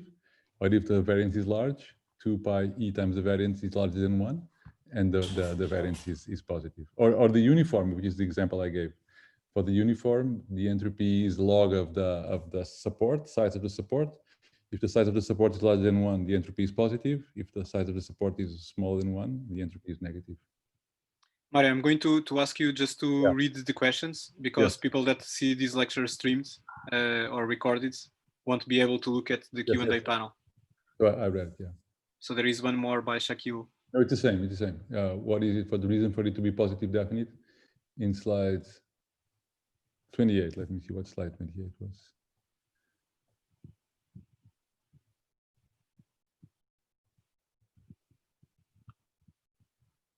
Oh, it's a definition, yeah. Because if the sorry, why C, why the matrix C, which turns out to be the covariance matrix for Gaussians, needs to be positive definite. If it's not, then you cannot integrate the density to 1. It becomes because you can think of it in one dimension. If you have a negative variance, then instead of e to the minus x, you have e to the x squared, and the function just explodes to infinity as you go away from the origin, and you cannot integrate it, so you cannot normalize it. So only with the positive definite C you can normalize the density.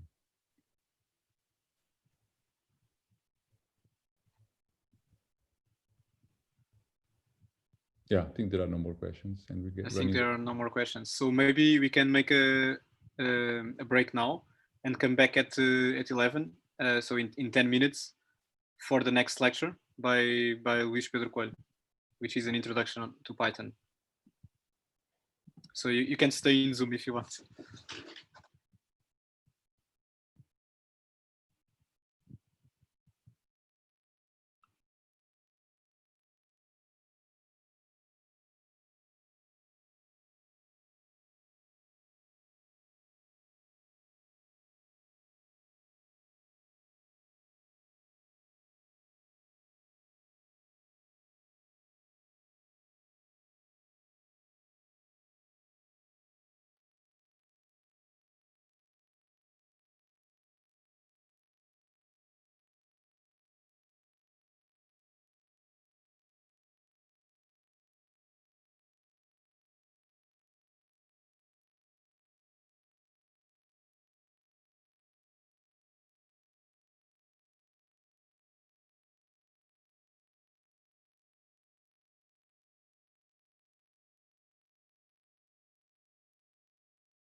Okay, welcome back to the second lecture of the summer school. So now we are going to have with us Luis Pedro Coelho. Luis is the principal investigator of the Big Data Biology Lab at Fudan University in Shanghai, whose group works in computational biology. Before that, he worked at the European Molecular Biology Laboratory, EMBL, and he got his PhD from Carnegie Mellon University. He also co-wrote a book on building machine learning systems with Python. And this is precisely the topic of the lecture that he's going to give today. He's going to give us a gentle introduction to Python, which is the programming language that we use in our labs. So without further ado, Luis, the floor is yours.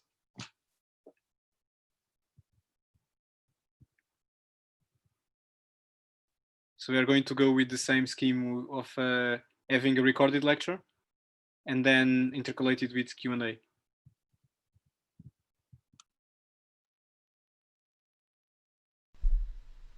Okay, welcome back.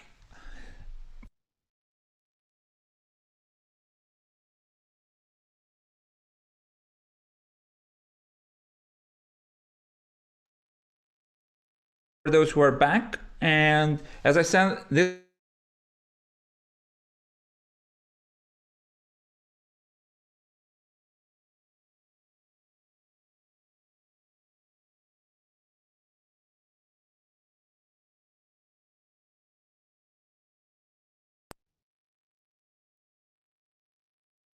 all right, welcome back. So this is part 2.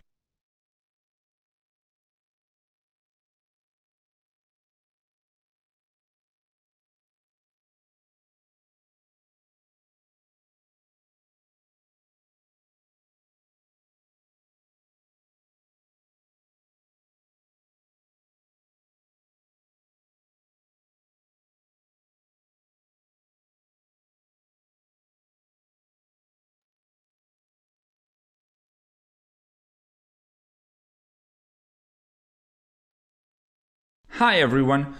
So welcome to Introduction to Python in the Lisbon Machine Learning Summer School. So the purpose of today's session is to introduce you to Python, assuming that you know some programming. So if this is your first introduction to programming, this will probably not appropriate to you. And in the context of the summer school, also note that if you're very familiar with Python, this is something that you can skip. And if you are familiar with Python, but not familiar with NumPy, then you can also just skip ahead to part 3, as part 1 and 2 will introduce Python, the language itself. So my name's Luis. So normally I'm a junior principal investigator at Fudan University, and my main line of research is on the microbiome, the global microbiome. But I've been using Python for quite a long time now. And Python is now perhaps the most widely used language in the data science field. I mean, there's a lot of libraries and there's a whole ecosystem of packages that work very well all across data science, machine learning, and frankly, all of the scientific computing disciplines. So I actually like to start off with some history. And so Python now is an old language in some sense. It dates back to the late 80s. And it's a successor to another language called ABC. And ABC was a teaching language.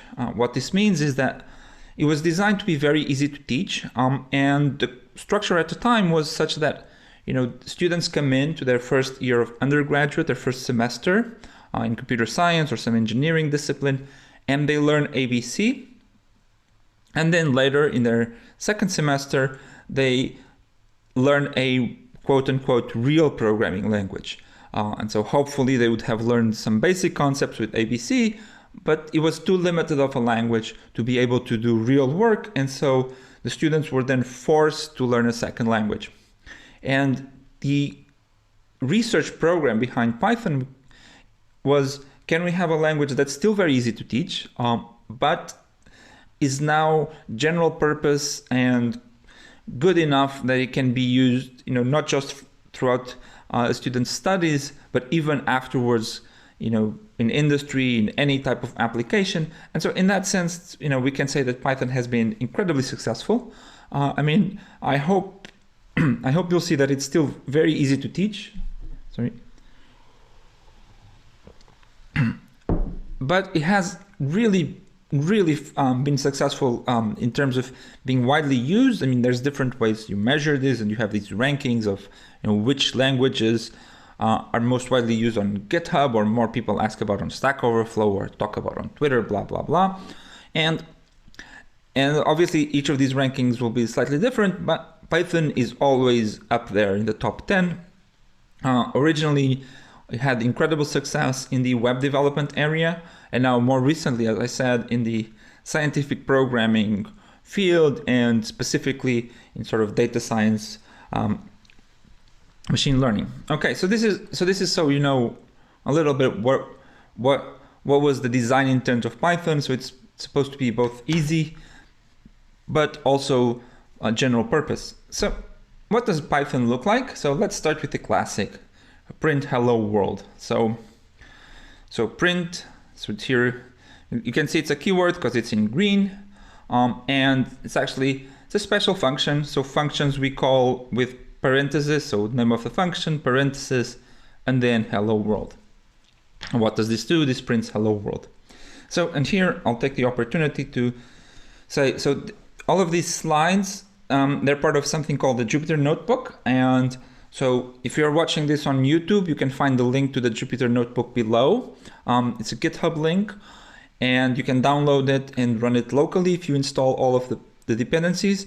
And you'll also find a link to Binder, which is this tool that allows you to run all of this on the cloud without having to install anything locally. If you're watching this as part of the summer school, we'll probably also make it available on the Zoom chat, the links. So you can follow along. You can run everything I'm running. I'll be doing this, well, not interactively, but I'll be running it live as well. And you can run it on your side. All right. So here I'm switched over the window, and so let me actually, just to be sure, I'm gonna clear everything and restart. Okay. Just to be sure. Okay. So here's my data, or here's my presentation, and so here's where we were. Print hello world. Okay. So in this interface, we have these little things, these blocks. So the name they use is a cell. So this is a cell, and this is also a cell. So some cells are text, and some cells are code. So here, so this is a markdown cell. So you can use markdown code. So here's, I don't know. Sorry. So yes, so markdown code. So if you put this hash, it will be a heading, and some cells are code. So if they're code, then we can run them, and there's several different ways of running them. So you can click this little play symbol, and boom, hello world. You can also select the cell, go up here, and run cells. And as you can see, you can also run all of the cells, which is not something we're going to do now. And the other, finally, and I'll be doing this a lot, if you just select the cell and if you press Control and Enter, it also runs the cell. Okay, so, and obviously if you edit and run it again, it prints. Okay, so these are the mechanics of Jupyter, and you can, I'll let you explore a bit on your own time. You can insert cells, etc., and run them. Okay, let's do a more complicated example. So here's an example. Give you a couple of seconds to look at it.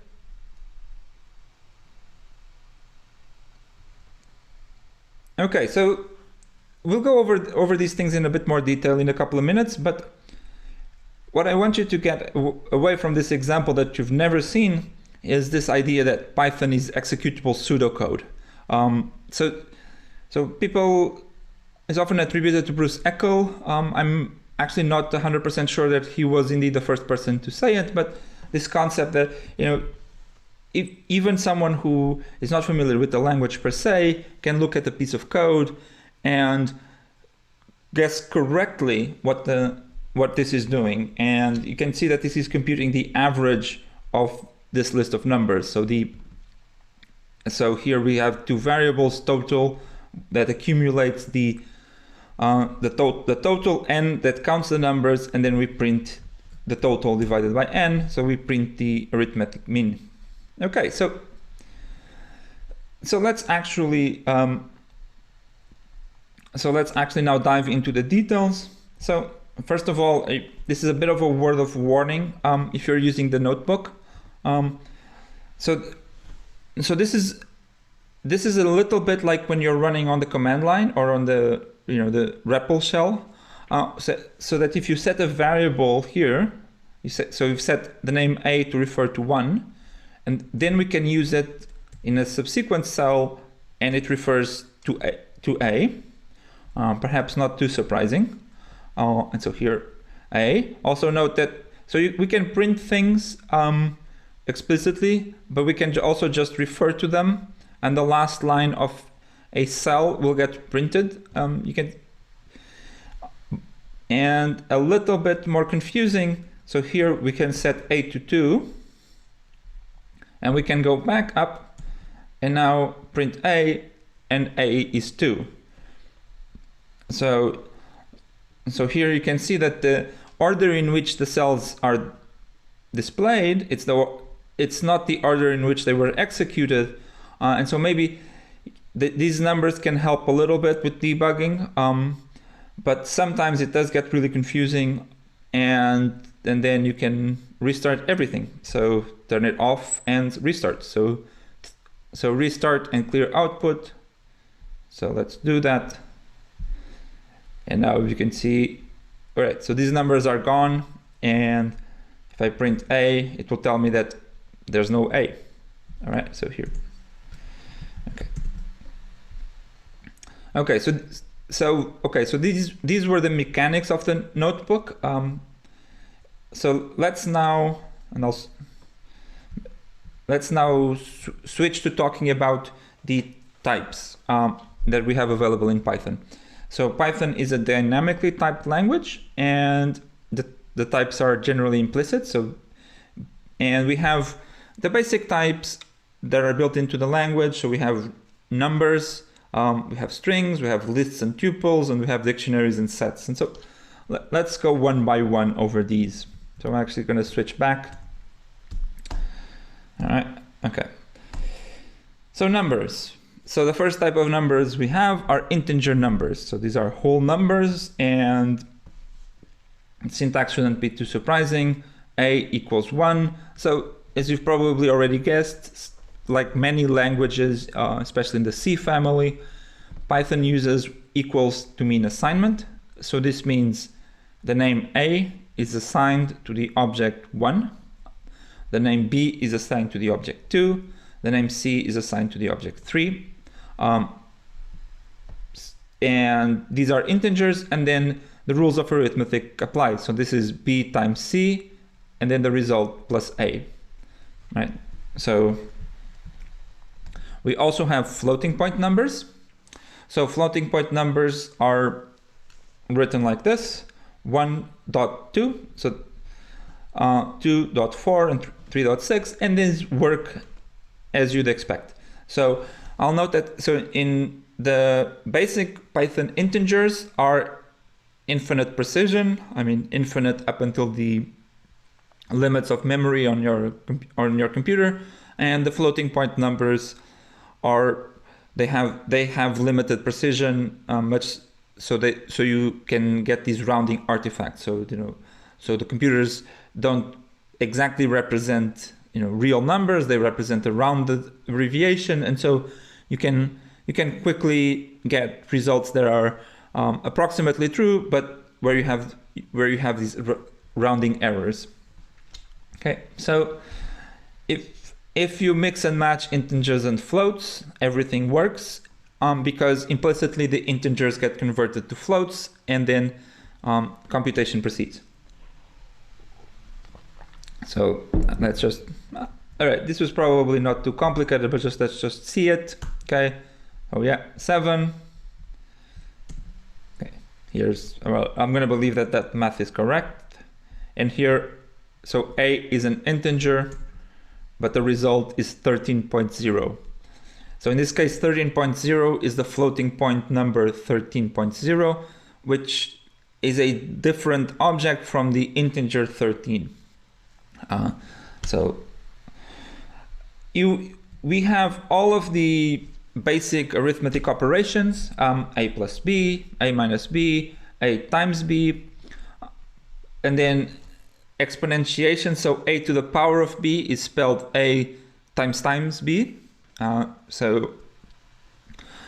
And minus a is just the unary minus, so just flips the sign. Okay, now we come to the complicated one, which is division. So, right, let's start with a simple example. What's 9 divided by 3? 9 divided by 3 is 3. All right, good. All right. What about 10 divided by 3? So this is a slightly more complex example, because here we have actually two answers. So 1 is the kindergarten answer, where you have 10 cookies and 3 kids, and each kid gets 3 cookies and there's 1 left over. So this would be the integer division. 10 divided by 3 is 3 with remainder 1. The other answer would be the floating point answer. So 10 divided by 3 is 3.33333, up to the limit of precision. We could also have an answer that's 3 and a third, somehow trying to represent the third, but that's actually doesn't exist in Python. But we do have these two variants. So the integer division and the floating point division. And so here, so the integer division, it's spelled this way, this a//b. So that's divide b, that's the integer division. So that 10 divided by 3 is 3. Well, the floating point division, so just here, just to make sure we got it correct, it's a divided, and I've converted to float explicitly. We have this and 333, and as you can see, there's a little rounding error at the end, but this is also a correct answer. So if you just use a divided by b, you get the floating point division.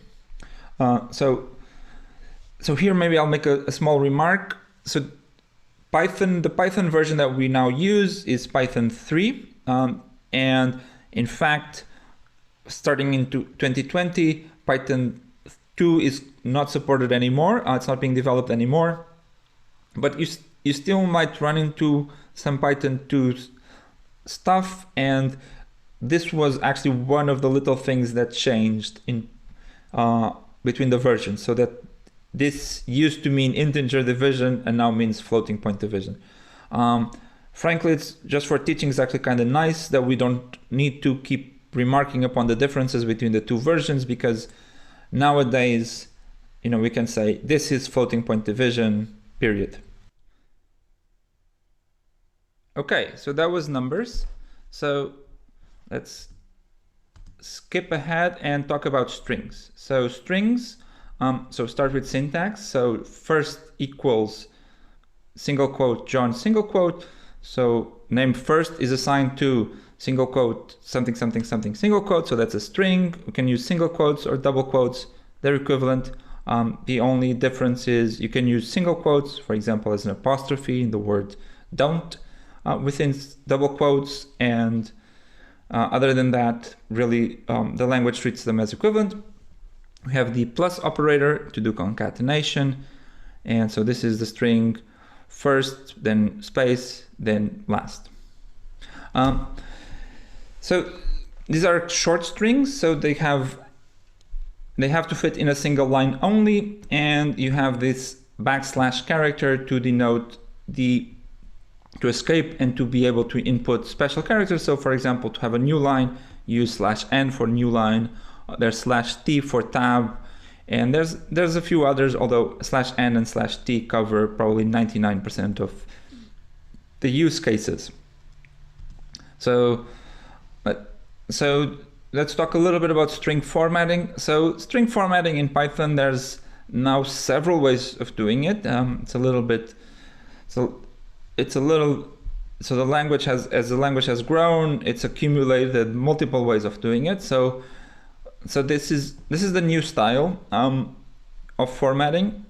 So here, let's talk syntax as usual. Print. So this is a string dot format. So we're calling the format method on the string, and then we're giving it an argument, which happens to be another string.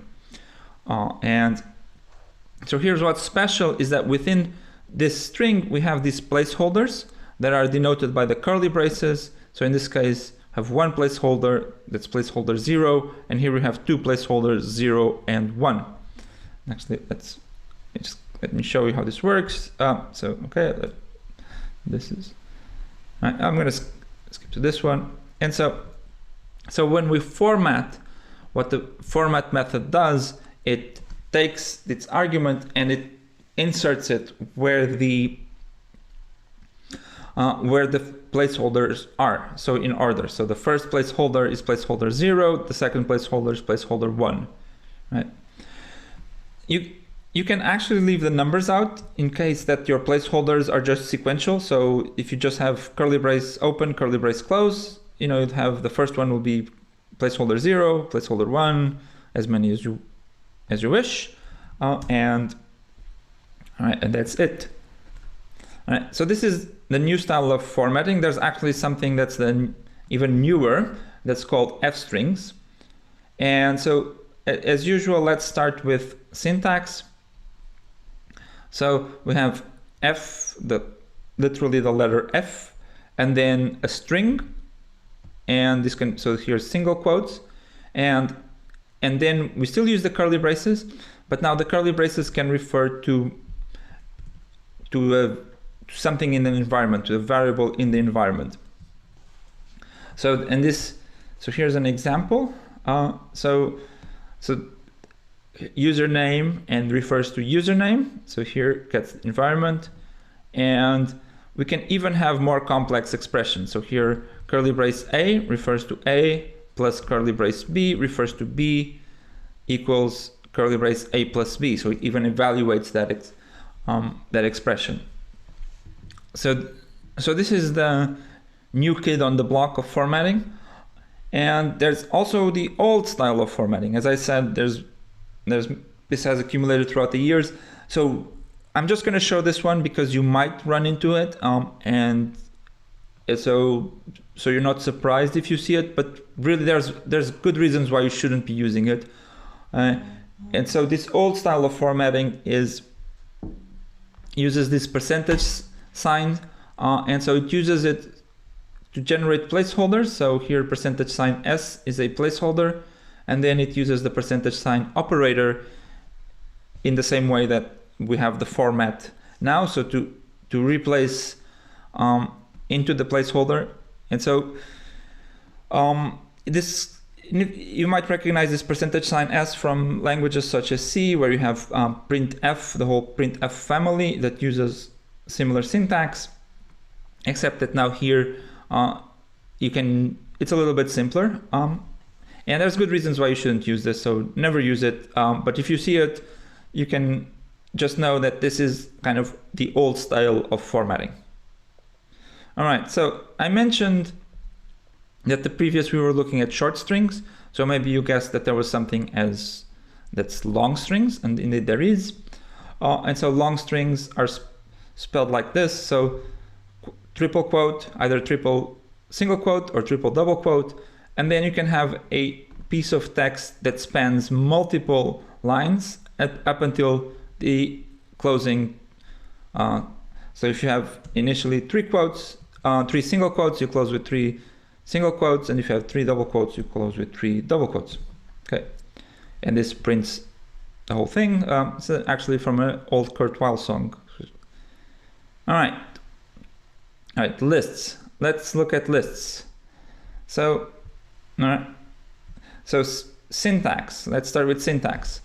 Values equals, so assign name values to, and then square brackets, something comma, something comma, something comma, square brackets. So we use these square brackets to denote lists.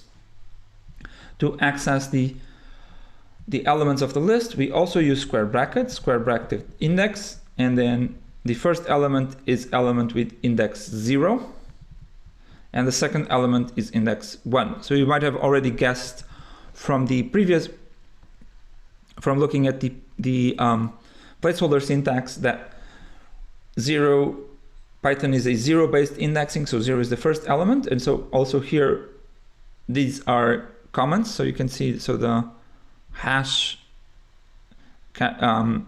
denotes a comment, and then whatever else follows up until the end of the line, this is a comment for human consumption, so it's ignored by the language. Maybe not so common. We can use negative indices to index from the end. So index -1 is the first element counting from the end. So that's another way of saying the last element. And we have a function called len, that gives us the length. So that's just the number of elements. So in this case, last element is 10, and it's a list with 4 elements. Okay. And okay, so we've actually seen implicitly this method calling syntax. We saw it when we were doing the formatting, and here, so we have object dot method parenthesis, and then within the parentheses we can have arguments depending on whether it's appropriate. And so for example, there's a method called sort, which sorts, in this case alphabetically, and you can see there's a method called append, which adds something to the end of the list, and so now has changed the list so that it has an extra element. Okay, so one of the advantages of using the notebook is that we can get help, actually. So if we add a question mark at the end of an object, and this object can mean, even a function,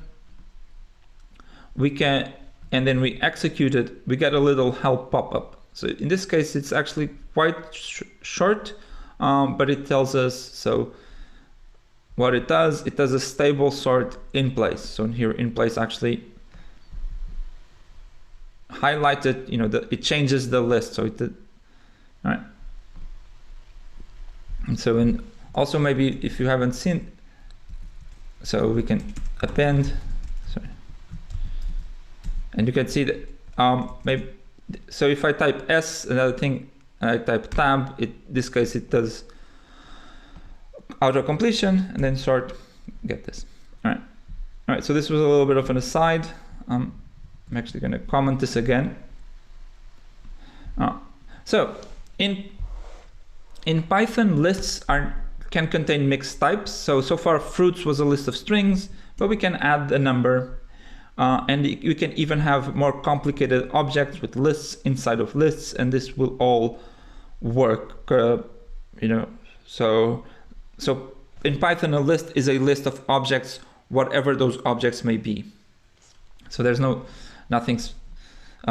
So we'll talk a little bit later that for numeric computation, often this is not appropriate, but in Python, an object is an object. All right, so I think this is the last thing before the break. Let's talk about dictionaries. So dictionaries. So syntax. So emails is assigned to curly brace, and then we have something, colon, something else, comma, something, colon, something else, comma. So this is assigning the key Lewis to this email, the key Rita to this email, or generally speaking, this string to that string, this string to that string. To access it, we use the same syntax as we had with lists, so curly brace and then the key. In this case, the key is more than just an integer. It can be a string. So this is the same structure that in other programming languages could be called a hash map, a hash table, just a map, an associative array. So this is the same concept where you're mapping from one from a key to a value. We have also, we can use the assignment syntax like this. And so here, actually, these two lines look similar, but these are different operations because we can add a new element, or if the element exists, it replaces the previous element. So, and actually, both of these are valid emails for me. The other ones are made up. The function that we saw before, len, so the len function also works for dictionaries and returns the number of elements. Okay, and then finally, there's something called none. That's spelled capital N-O-N-E, and like that's, there's that, and it does nothing. It's just very useful as a placeholder. So in some other languages, you have something called the nil or a null pointer, or the unit object or something like that. And so it's often going to be used to represent the absence of something, and so you have none. That's it. That's all it does. Nothing. All right, and so we'll be going into Python control structures, but here we have a little break, a little Q&A, and so I'll hope to see you back for part 2.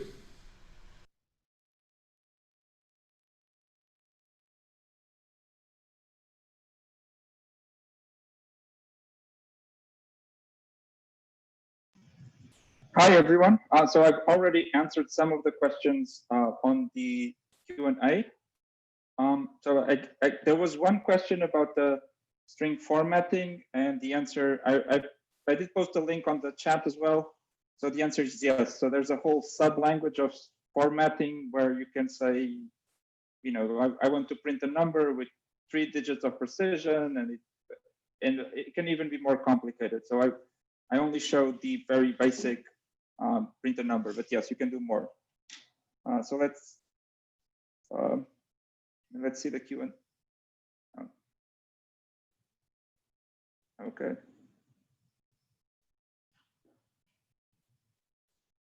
All right. I mean, since we've been answering these live as we go along, I guess we can just skip to part 2. So part 2 will still be about Python, and then part 3. Oh wait, there's one more question. Oh, okay. All right. The question was, how does list sort work for mixed types? And the answer is, it depends. So if the types can be compared, so for example, we have floating point numbers and integer numbers, they can still be compared, so there's still a meaningful way to sort them. And so in that case, you would get exactly what you'd expect. If you start mixing and matching complicated things, then you will get an error. I mean, but you can try this. So Python does type checking at runtime. So it will try to do something, and then it will get to that point where it's comparing, you know, say a number to a list or something, and it says, okay, I cannot do this. And you get a type error. Okay, there's someone raising their hand. How do I give them the right to speak? Or, okay.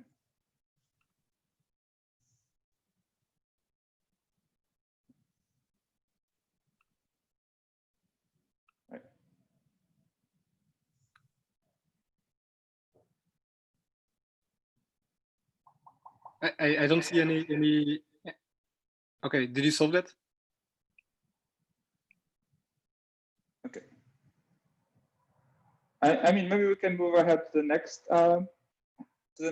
part of the lecture, and if that individual has a question, we can either answer it on chat, or there's going to be another Q&A session in 30 minutes. But I'm active on the chat, and so. Luis, the question is now in the Q&A. I see. Yeah. I mean, yes. So the question is Python considered an object-oriented language? And the answer is yes. You can. So we're not going to talk about that here, but you can define your own types, and you have all of the. You can have inherents. So yes, you can have all of the markers of an object-oriented language. although we're not going to go into that today.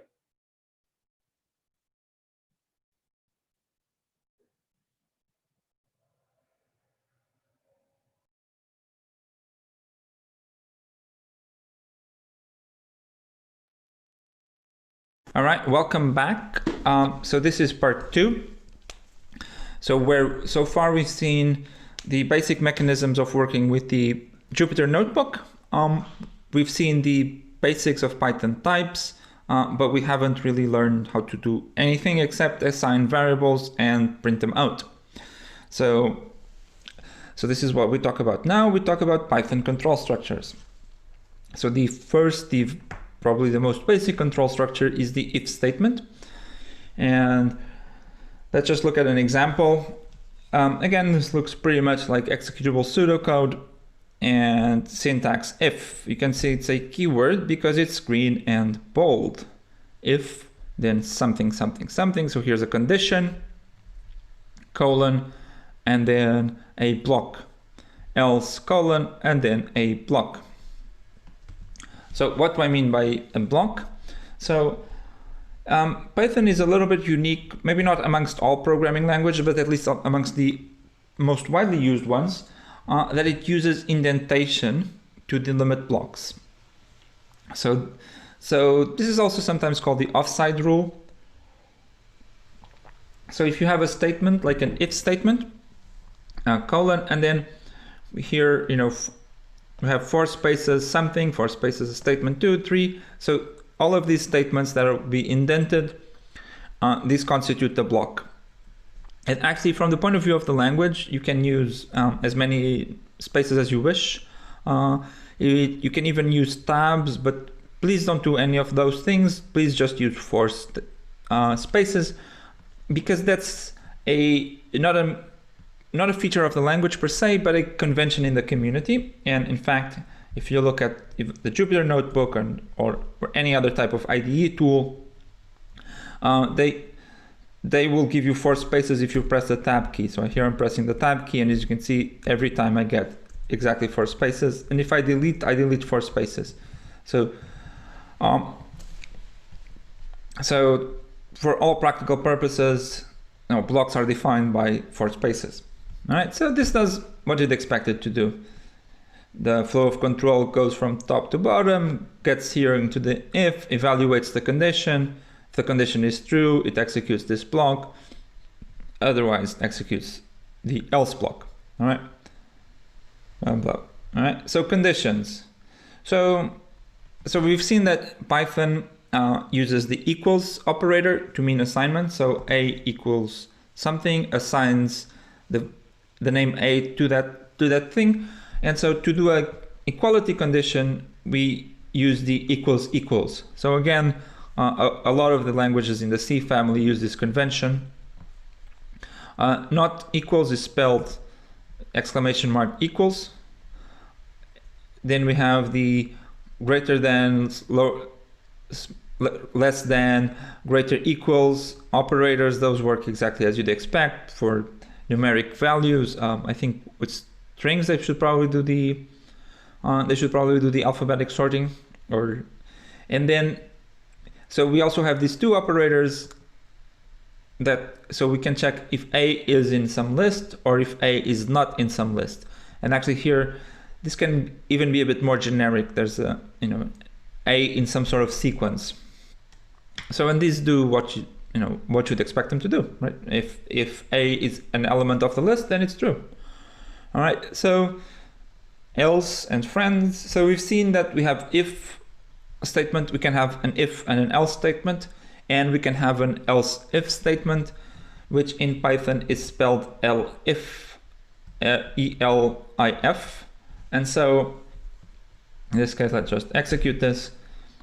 So A equals 2, and then each of the conditions will be evaluated in order, and the block corresponding to the first condition to evaluate true, that will be executed, and then the rest will be ignored. So we'll skip.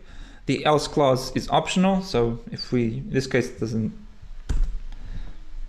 work, and actually everything is optional. So we can even just have an if statement, right? So Probably nothing too surprising here.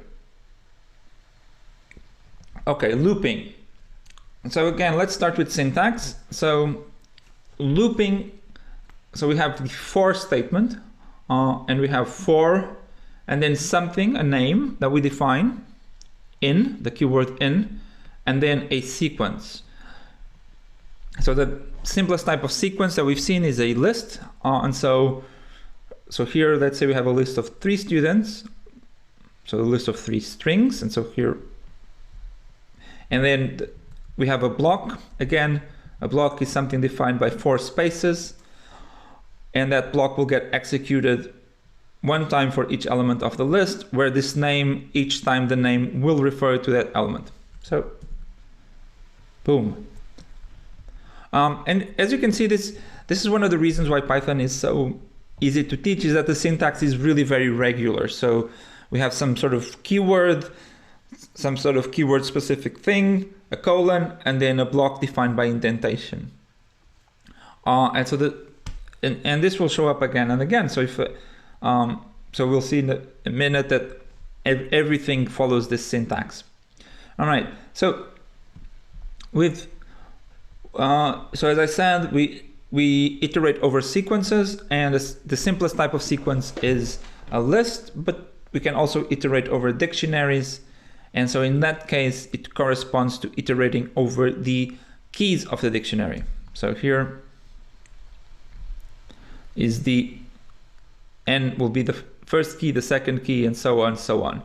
And then here we can use the keys, for example, to access the dictionary. And so we can iterate over dictionaries. All right. All right, we have a while loop. And so here I'm sort of, by now, you can probably guess the syntax of a while loop, right? Because everything is so regular. And indeed, we have while, then some condition, colon, and then 4 spaces to indent the block. So here let's do division. So poor man's division, where we just repeatedly use subtraction, and we start here with these huge numbers. And all right, and yes, indeed, our very bad method of doing division works and returns the same as if we had just used the / operator. Okay. So in many languages, when for loops are either restricted to being over integers or have some sort of special syntax for iterating over integers. And in fact, it's often very useful to do this type of iteration where we go from a number up to another number. And in fact, in Python, so the for loop itself is over a sequence, but there's this utility function called range so actually it returns this weird type of range object that's technically, this is called an iterator. We won't really go into that here, but what the range object does, and so here we're asking for an object that a range from 0 up and to but not including 5, and actually and we can also just use the simpler form range 5, which is actually the same thing. So if we just give it 1 argument, it assumes that that's the end, where the end is always up and to but not including. And so this allows us to iterate over I, so that it goes from 0 up and to but not including 5. Okay, so maybe this up and to but not including structure seems a bit odd, but remember that in Python, lists use indices starting at 0, and so range of 5 are exactly the indices that are necessary to access all of the elements in a list with 5 elements. So you'd have index 1, the first index 0, the first index 1, all the way to index 4. So up and to but not including 5.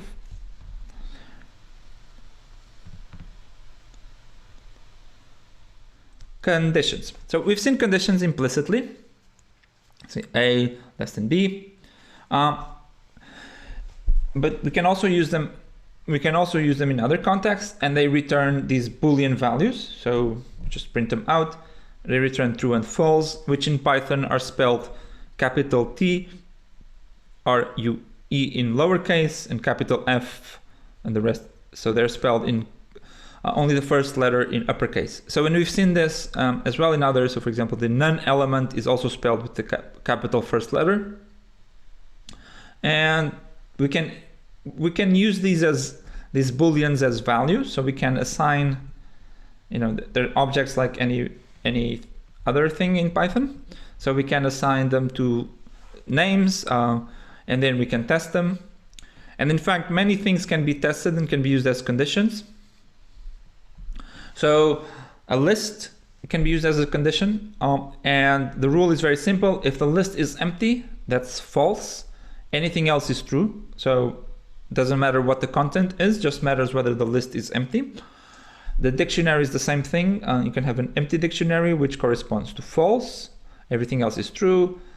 An empty string is false. Anything else is true. A 0 is false. Everything else is true. And in fact, there's other objects that can be evaluated in conditions. So we also won't talk about it today, but in Python, you can define your own types, you can define your own classes, and you can define what it means to evaluate them as conditions. So if you have your own class, then you can do whatever that class definition is that will be evaluated here. Okay, so fruits. Remember, the fruits was this list that we had with bananas, and then we even added some random numbers and stuff. And so it's not empty, it's still fruity, right? Okay. So loops, so we've been talking about loops. And so we loop over things, and there's two special keywords. There's the keyword break and the keyword continue. So break stops the loop immediately, and continue goes to the next iteration of the loop immediately. So if you're in the middle of the loop, it just goes to the next one. So for example, here's the very similar example to the one we started off with at the very, very beginning. So we have a list of numbers, except that for some reason, so here we've had some negative numbers, and let's say in this problem, we don't care about negative numbers. So we want to ignore them because they might represent some condition. So we want the average of only the positive numbers. Oops, and here's a typo, I guess, from all right.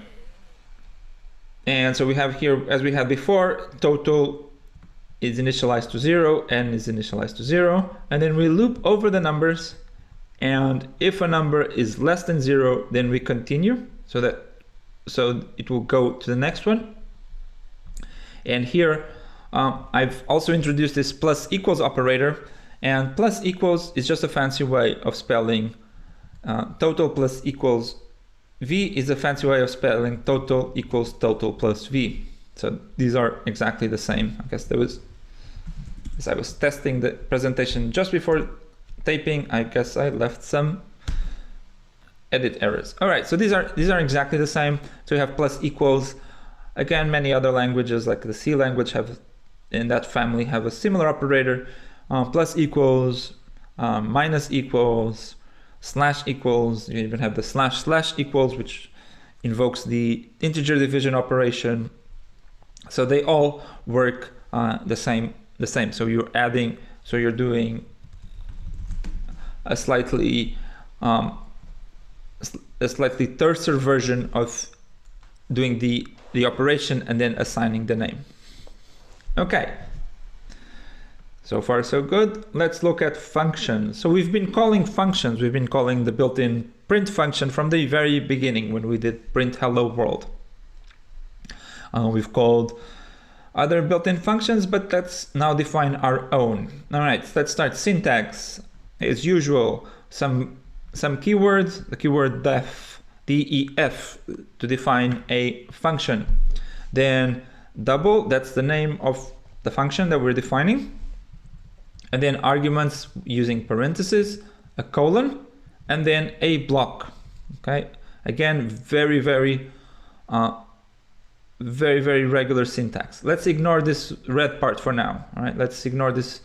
We ignore it for now, and then return 2 times x. So return keyword again returns the value. So double 3. Right. You can have functions that don't return anything, actually. And so, for example, let's just do this. Forgot to type the return function, and then it doesn't return anything. And if we actually print it, we get this none object. So remember I said the none object doesn't do anything, but sometimes it ends up popping up to represent the absence of something. So in Python, we have to explicitly return if we want our functions to return a value. All right, so this red thing here, you might think, oh, that's just a comment. We've maybe just a fancy way of doing a comment. We've seen that normal comments are with the hash. So this is a normal comment like this. Normal comment.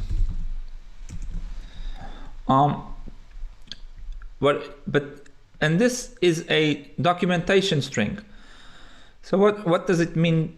What does that mean? It means that if we use this question mark operator that we saw before to get help, right?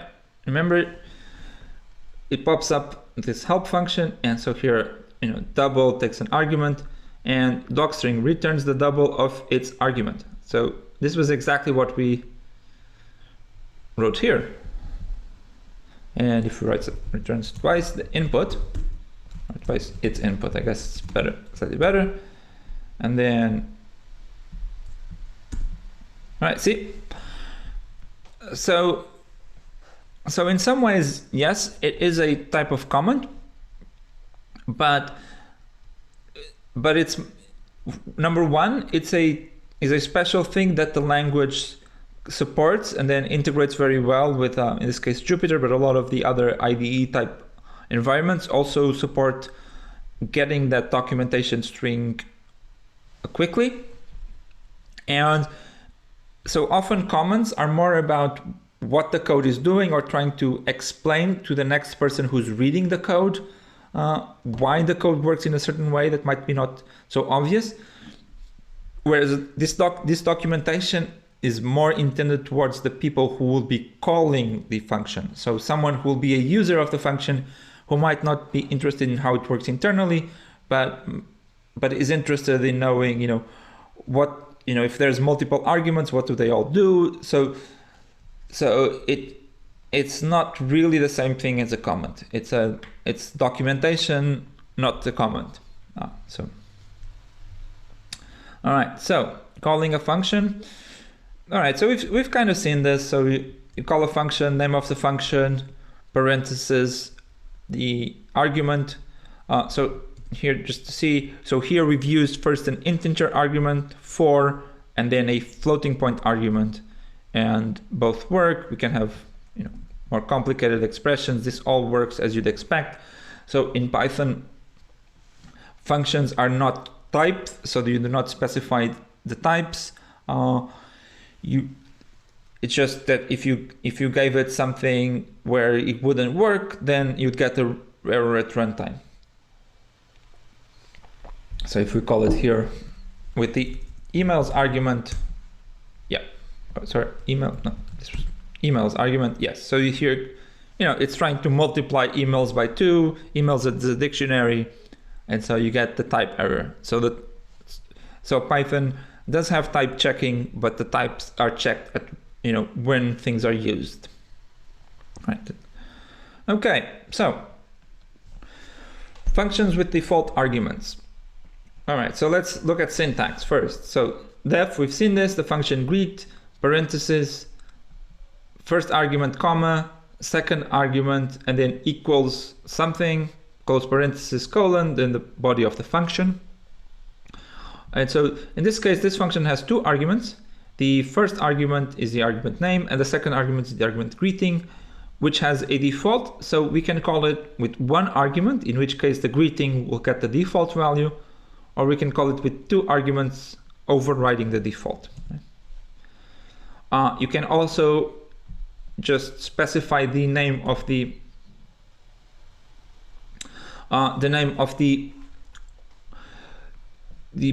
parameters. So you can say that the greeting is howdy and name is Mario. And in this case, the order doesn't matter. So we can say the first one and then the second one. And this is, here, if you have two arguments, you can probably remember which one is the first and which one is the second. So some functions can easily grow to many arguments, where often the use case is you have a data argument, and then you have a bunch of parameters that are internal, and they will all have default values. And then you want to override, say you want to override the learning rate, and it's much easier to say, learning rate equals 1, rather than to try to remember whether the learning rate is the 7th or the 8th parameter. This is the breakpoint, in the sense that so this is the end of part 2. So far we've seen Python. We haven't obviously seen the whole language. So as I said, there's ways where we can define our own objects. We're not going to be talking about that. That will also not be. But if you've seen any type of object-oriented programming language, you can define your own classes. But we've seen the basics. We've seen how to use the Jupyter Notebook, and so in the final part 3, we'll be talking about how then we use this language to do numeric and scientific computing. But here let's stop for Q&A about what we've talked about so far.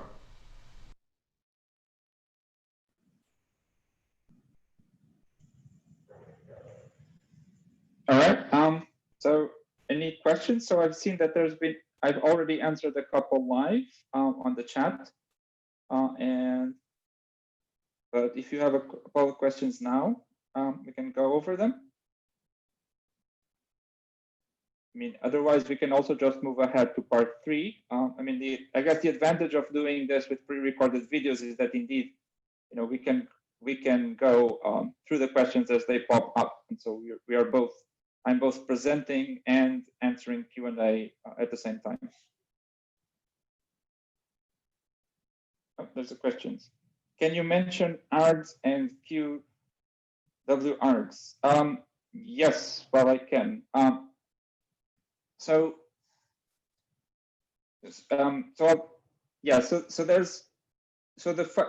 the functions we've seen so far, we saw define greet, and then we saw two variations where you had one argument or two arguments, and you can have default arguments. But there's an even more flexible version, is where you can define, saying that you can have unlimited number of arguments, or even unlimited number of keyword arguments. And the difference is, so if you have an unlimited number of arguments, you can get a list, potentially fairly long. And keyword arguments means you have arguments that you specify using this syntax where you say arg equals something when you call the function. And okay, maybe this explains, but I'll type it. So if you define a function, say def, and you can say def of x, and then keyword args with the star, and then key with double stars. So for example, like this. So I think all right, you can't see it, but I'm going to type on the Q&A, and maybe this is something that you can try running on your side as well if you have the Jupyter Notebook open, and get a feel of how this works. So if I define a, no, I wanted to type more, type answer. So if I define a function that takes an argument where one of the arguments has a star, and then I can call it with as many arguments as I want. And then this start argument, which by convention is called args, will become a list. And actually, and if I call it with the syntax keyword equals 8, and I'm typing this on the chat as well, not on the chat, on the Q&A. Then that will become a dictionary inside the function. So maybe this will actually work best if you try it on your side, and you can get a feel for what it does. And any other questions?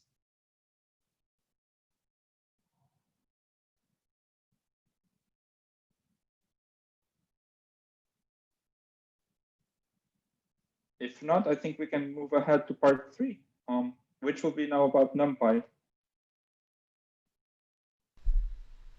Okay, welcome back for those who are back. And as I said, this part can also be seen on its own as an introduction to NumPy. So if you are familiar with Python as a language, but you've never seen NumPy before, you can also just watch this part 3 and it should be self-contained.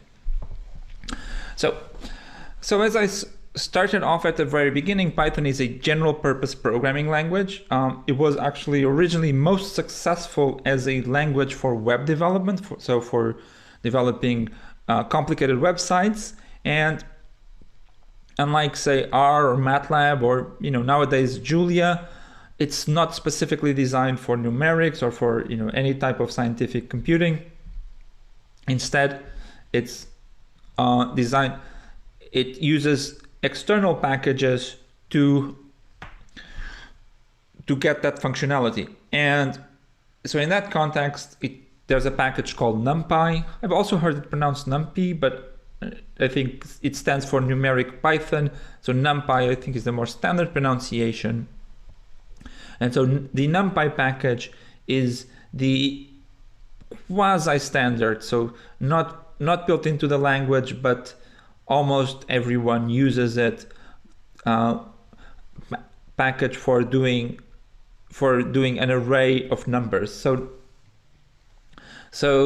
this provides just the basic functionality, but then there's there's a whole ecosystem of other packages that are built on top of NumPy that give you all of the machine learning elements, but also computer vision and image processing and signal processing and a whole plethora of different numeric capabilities, statistics as well, obviously.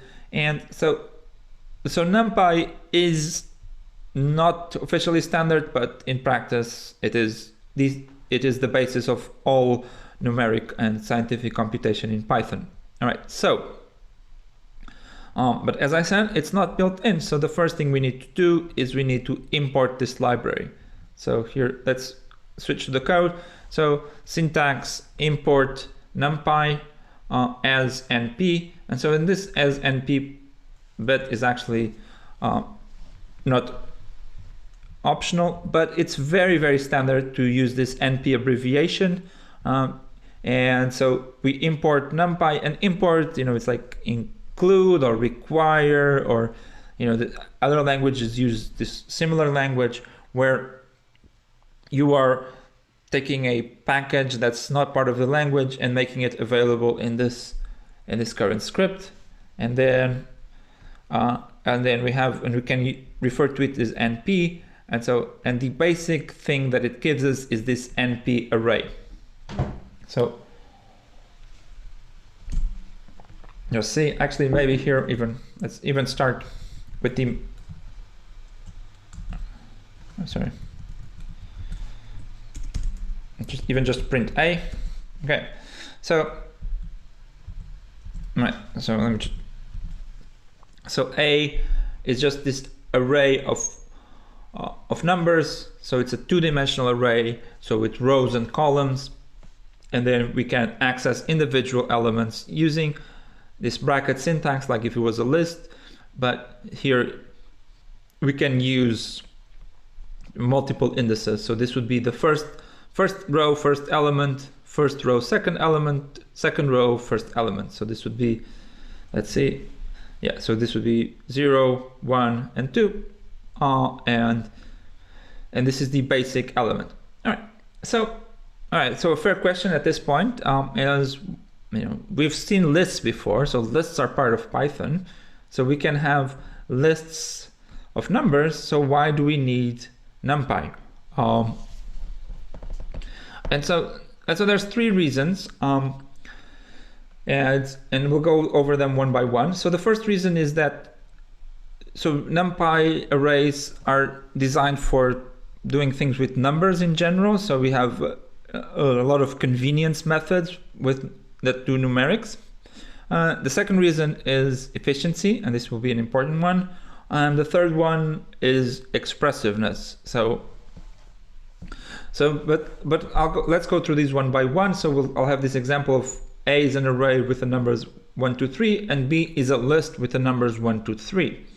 So here A, no, sorry, I forgot to run this, as I said. Yeah. All right. Okay. Yeah. So as I said, we have these convenience functions. So mean, the mean value, 3. STD, the standard deviation, the maximum. So these are not so surprising. It's also interesting to see that, so we have, I'm sorry, skip ahead too fast. We can use numeric operations and they work element-wise. So if you see A plus 1 will be an array where we add to each element. So add 2, 3, and 4, okay, multiply, and all of the standard numeric operations will work. So you can, and they will work, and we can also do this with multiple arrays. So let's say we have a second array B. So now both B and A are arrays, and we can add them, and they add element-wise.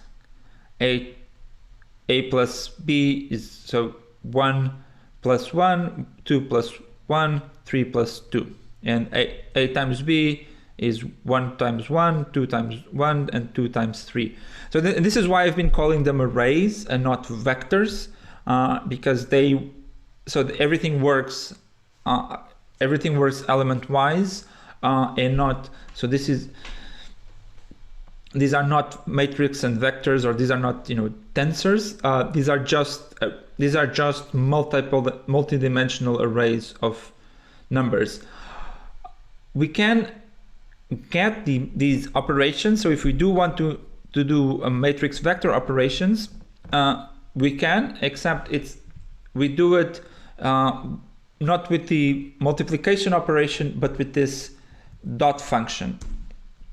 So np dot does the matrix vector multiplication. So it's it's not just a vector dot product, it's a tensor multiplication. So if it works, if A is a matrix and B is a vector, then it's a matrix vector multiplication. If both are matrices, it's a matrix multiplication. If both are vectors, then it's the vector dot product. So in more modern versions of Python, there's also this at operator, and the at operator, which was actually introduced specifically for NumPy, does this special type of multiplication. So the matrix, or generally speaking, the tensor multiplication. But this is not the default. So the default operations with arrays are element-wise. So this is why I'll always be talking about them as arrays and not as matrices and vectors. All right. So this was the first argument, is that for NumPy can be very convenient. So if you really do have numeric arrays, then it's very convenient to be able to add 1 to all of the elements, to multiply all of them by a certain value, to scale them up, to scale them down. So that's the convenience argument. The next argument is that NumPy arrays can be much more efficient. So let's think about, what's a list in Python? So a list is a object that's then a list of objects. And as I said, lists can have heterogeneous types. And so, if you think about how this is represented in memory, you have some object like this. So that has a little tag saying, hey, I'm a list. And then it has 3 objects. So let's say this is the list 1, 2, 3. The first object has a little tag saying, hey, I'm an integer and I have the value 1. Second object has also a little tag saying I'm an integer, I have the value 2. And the third object has a little tag saying I'm an integer and I have the value 3. And so if you are, for example, trying to compute the sum of this, the code will have to go through each one, check its tag, see if the tag is compatible with doing addition, and then call the appropriate addition function. So when we have a NumPy array, we have something a little bit different. So we have a single tag that says, hey, I'm a NumPy array of integers. And then you have a contiguous block of memory with the numbers 1, 2, 3. And so computers are really, really good at doing this type of handling this type of data. So if you have a block of memory with just numbers and you want to add them up or add them to another block of memory, then computers are really much better at doing this than if they have to do this logic at each step. And so this is going to be very efficient. And the other argument as well is that, so there's a whole world out there of, for example, in the linear algebra world, of libraries that have been written and optimized throughout the decades, and they're written in Fortran or C, and they can accept these blocks of memory. And so if you have them as NumPy arrays, then it's very easy to call into any type of compiled code, including these 50-year-old Fortran blocks of code that are really very, very highly tuned by now. So let's actually just see. And also this is nice because I am going to introduce another concept here. So let's look first at this. Okay, so all right, so A is a list constructed out of the range. So we saw before this range object, there was this weird iterator thing. So we can call list as a constructor. So here basically it looks like we're calling it as a function, and we're converting this into an actual Python list. So now we have here an object that's a list, which contains the integers from 0 up to, but not including 1024. All right. Okay. So this was perhaps all right. And then here I'm going to call this magic command timeit. And so there's this %sign timeit. So the %sign indicates that we're actually calling a functionality not of Python, but of the Jupyter notebook itself. And then there's a few of these, and one of them is timeit, which you give it an expression and it times it. So this is a special, it's called a magic command for Jupyter, and then you give it the Python expression and it's going to run it. And it's kind of a little bit smart about it because it runs it multiple times. And then it's going to tell us how long it took. And while that's thinking about it, all right, oh, here it is. So it took 17 or 16.9 microseconds, and you can see it ran it 100,000 times. And that's not bad. So let's see how we do it when we do it with a NumPy array. So the first thing here, we're calling the aRange function. So it gives us an array that's like a range. So this is, so let's actually just see it. So here actually the display is a little bit better, but it's pretty much the same as the A. So where we have an array from 0, blah, blah, blah, up and to, but not including 1024. So if we time it, right here, it's actually, so it's actually faster. But you know, we've saved 10 microseconds. It's about slightly more than twice as fast. And you know, frankly, for this small arrays, small computations, you know, we could say, you know, who cares about 10 microseconds? You know, it's a factor of 2 is also, you know, if we're including all of this complexity and all of these dependencies in the code to save 10 microseconds, I mean, who cares? Right, the problem, you know, let's now do it for, all right, let's do a slightly larger problem. And so here, you know, 1,000 times larger. So, and we do a slightly more complicated computation. So here we're doing the sum of the squares. And, you know, now, you know, it's not twice as fast. It's from, say, it's from 5 to 135. So that's about 70 times faster doing it through the NumPy version. And so as the data sets grow, it starts, and as the operations get more and more complex, it really does start to matter whether you are using the raw Python version and that overhead, or whether you can use the optimized NumPy versions. So this was argument number 2. So NumPy is faster, and the argument number 3 is that NumPy arrays are homogeneous. And so this is a double-edged sword, or a lot of these things actually that we'll talk about now. It's more that they're very sharp swords, so it's very powerful. You can get very fast results, but you can also cut yourself if you're not careful. So in NumPy, you have an array, and every member of the array has the same type.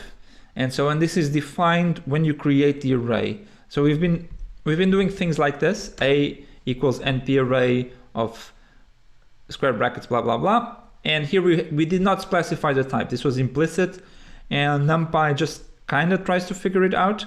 And in this case, we can also look up, and here a little bit of syntax, a.dtype looks up the dtype element in A, and dtype is short for data type, and this is an int64, so it's a 64-bit integer.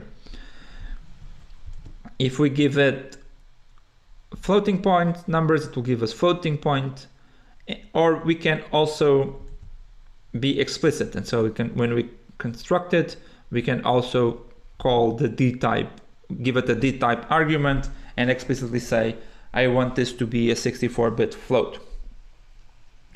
And so to some extent, this is why it's so fast, but it's also kind of nice that you can be more expressive. So if you have a NumPy array that's supposed to represent a matrix of numbers, and you know, this is very common in all across the sciences.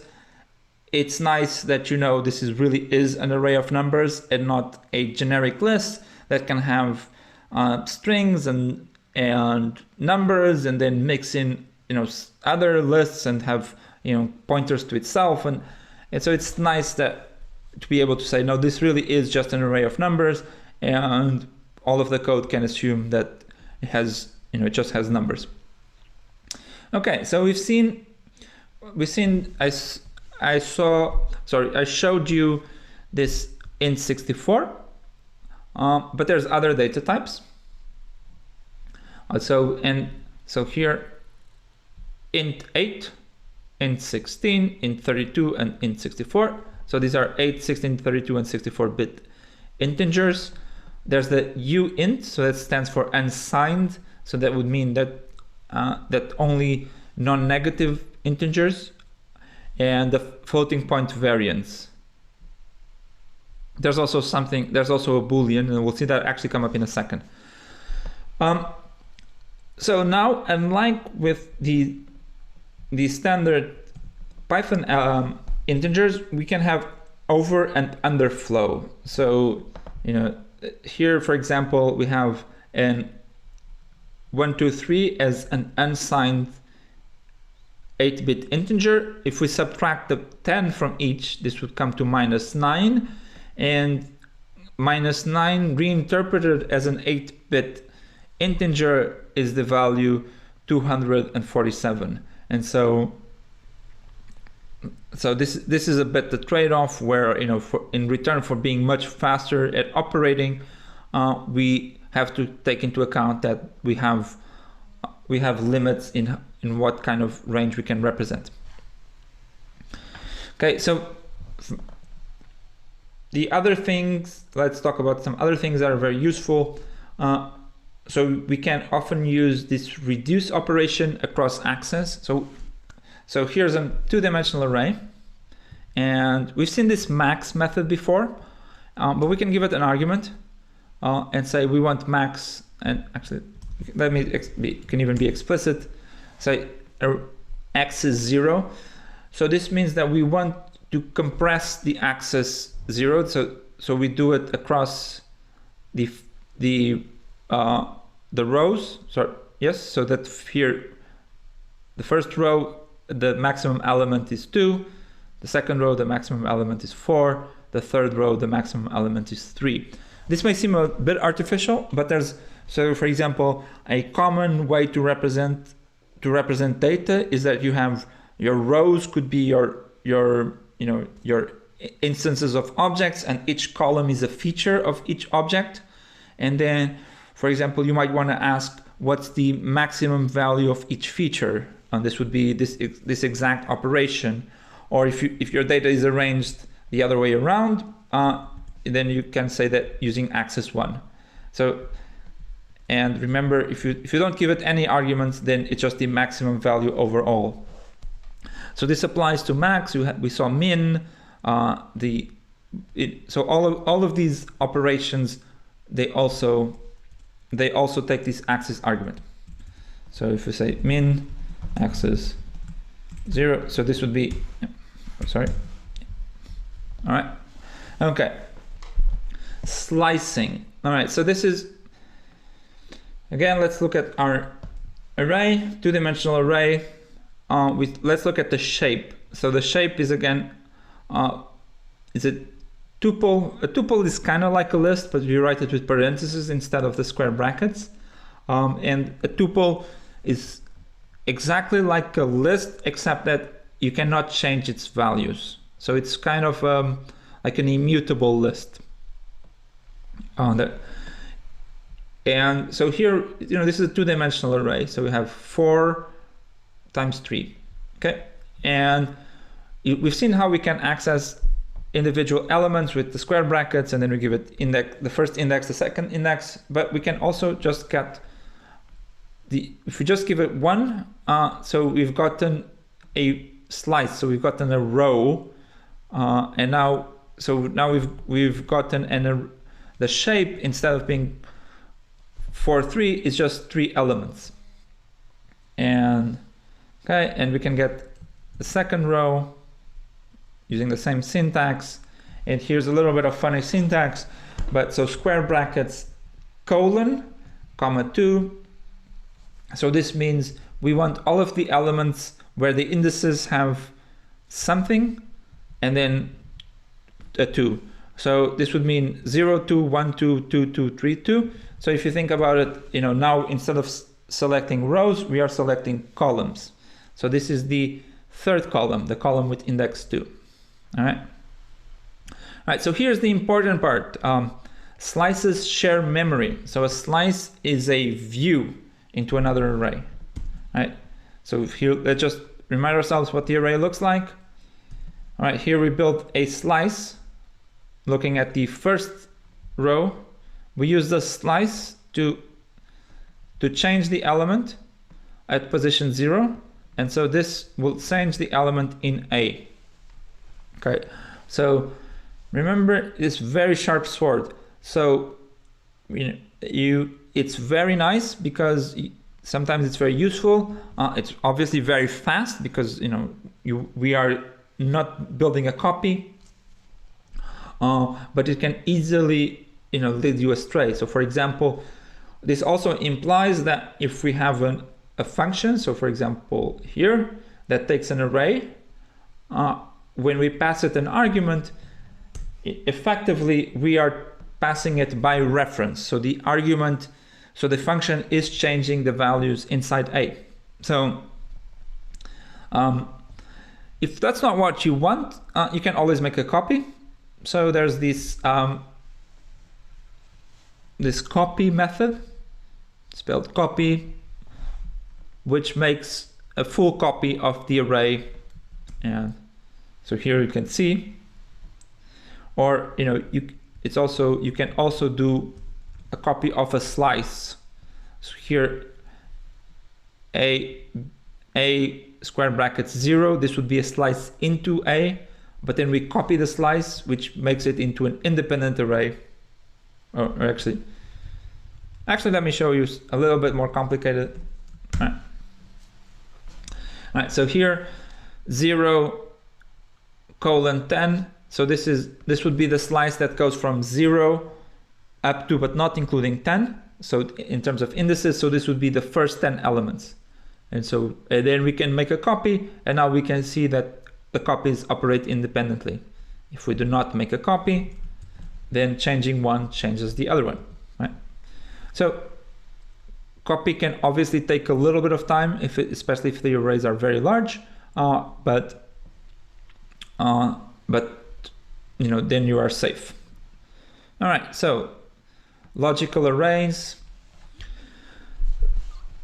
So we can do these operations. So for example, A greater than 0 on an array, and then as many other things, it works element wise. So it's going to check, is this value greater than 0? Is this value greater than 0? Is this value greater than 0? And returns an array of booleans. So false, false, true, true. And one of the nice things about it is that we can do numeric operations with these booleans. So here I'm going to give you a couple of seconds to try to wrap your mind around this. So this is the AND operation for boolean. So true and true is true, anything else is false. All right, this returns 0.25, so 1/4.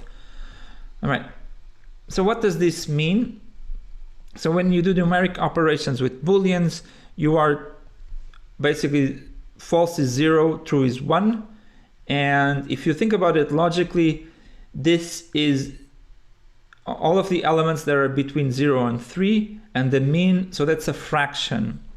So doing the mean of an array of booleans gives you the fraction. Often it's also useful to do the sum, which gives you the count. So how many elements are true?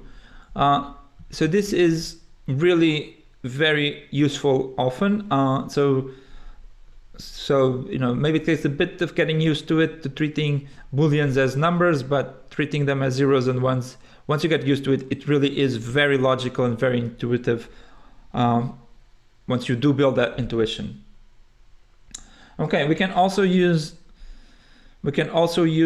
the Boolean arrays in other ways. So for example, we can use them for indexing.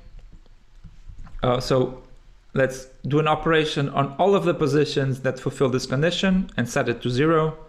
Or this is another way of doing the exact same operation, it's a different operation, but getting the same result, where we multiply something by an array of booleans. And again, if you multiply by 1, you don't change the values. If you multiply by false, you turn it into 0. Again, maybe strange at the beginning, but very intuitive once you get used to it. All right, we're almost at the end.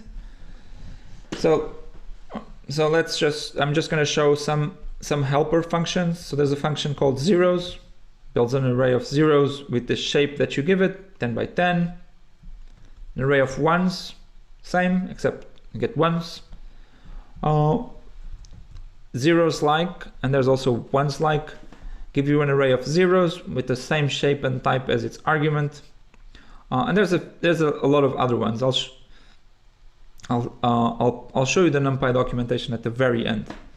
Okay, last thing I want to talk about is NumPy. Oh, sorry, matplotlib. So matplotlib, again, not part of the standard library, but very, very actively developed, widely used. And it's, maybe as the name says, it does plots. It's a library for plotting. All right, so here, again, we have to import it. Here I'm importing matplotlib.pyplot, splt. I'm also importing this style function or this style submodule and saying that I only need to use the default style. And then here, x equals linspace. Also a new function, linspace gives me an array from -4 to 4 with 1,000 elements linearly spaced. There's also log space, which will give me 1,000 elements logarithmically spaced. And then I'm plotting x to x squared times cosine of x squared.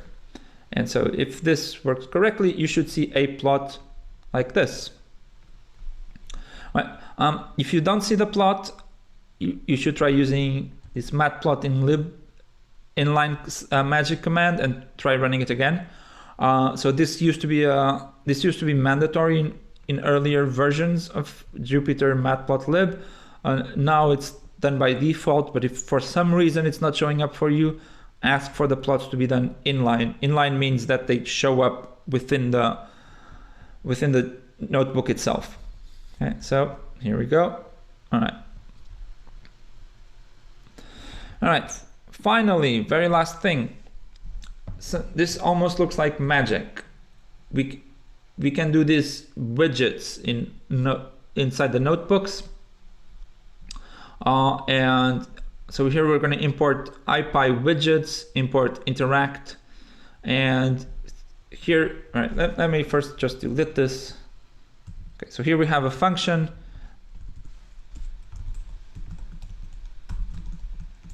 That's actually 3. Here we have a function that when we call it with an argument, it makes a plot that depends on that argument, right? So we call it with 3 and it plots it like this.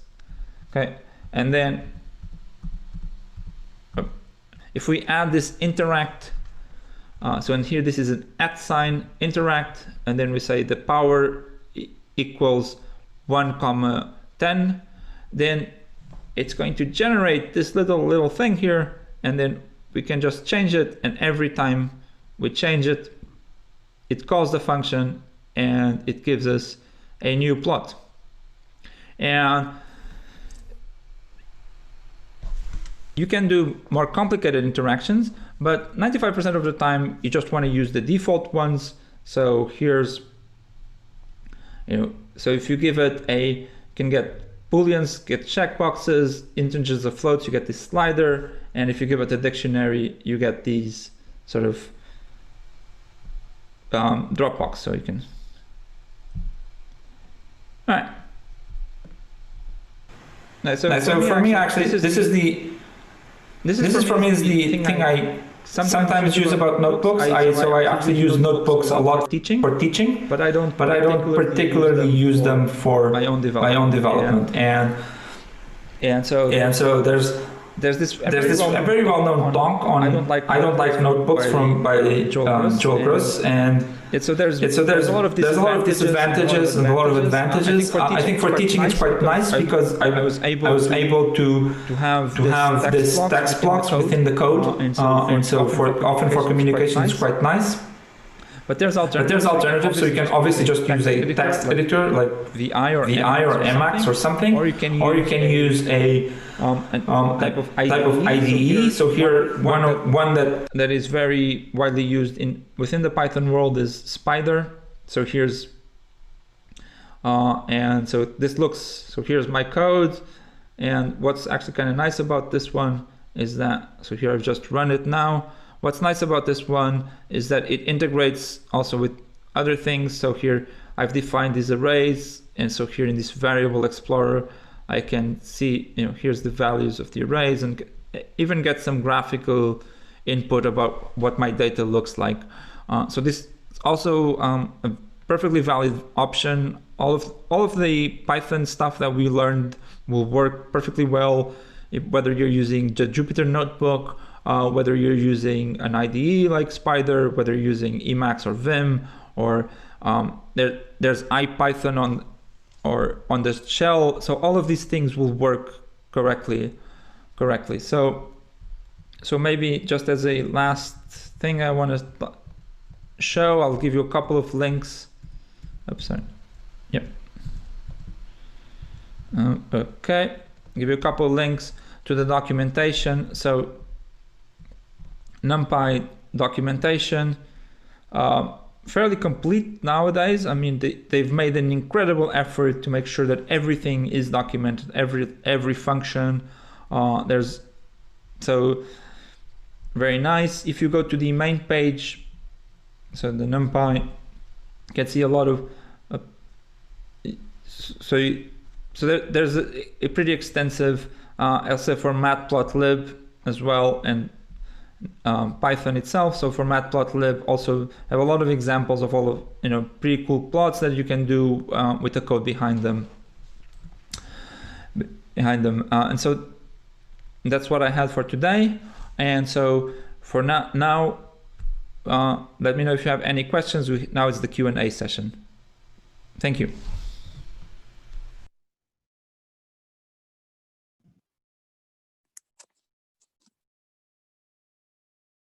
Hello. Hi. So there was one question that I want to answer, which was could you please explain the concept of passing by reference?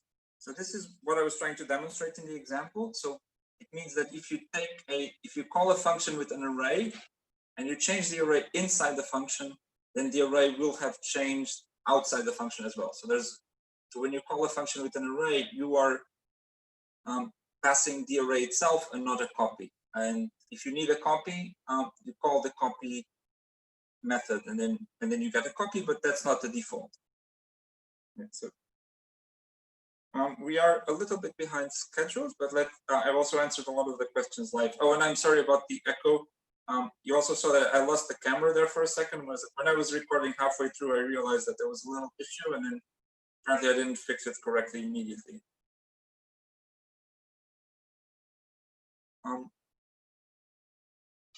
I mean, otherwise, I mean, oh, you didn't go. Did you cover list comprehensions earlier? No, I did not. Maybe I can. Yeah, it's a little bit hard to explain orally what a list comprehension is. Maybe I'll put up a link on the chat once I find one. I was also just going to mention on the Slack group, there's a channel called Intro to Python, and so I'll be on there as well. So if you have more questions now or later today, or throughout the school that are specifically related to this, we can talk. You can ask there, and then I'll be there, or other people answering. Otherwise, I mean, I don't know if one of the other hosts wants to say a couple of words. I'll leave myself now. Okay, so thanks a lot, Luis, for your talk and answering the questions. I think there's no more questions in the chat, so we are going to stop the Zoom session now, and we're going to resume it at 2 p.m. Lisbon time, so in 1 hour and 20 minutes to start the labs. So see you in an hour and a bit. Thank you.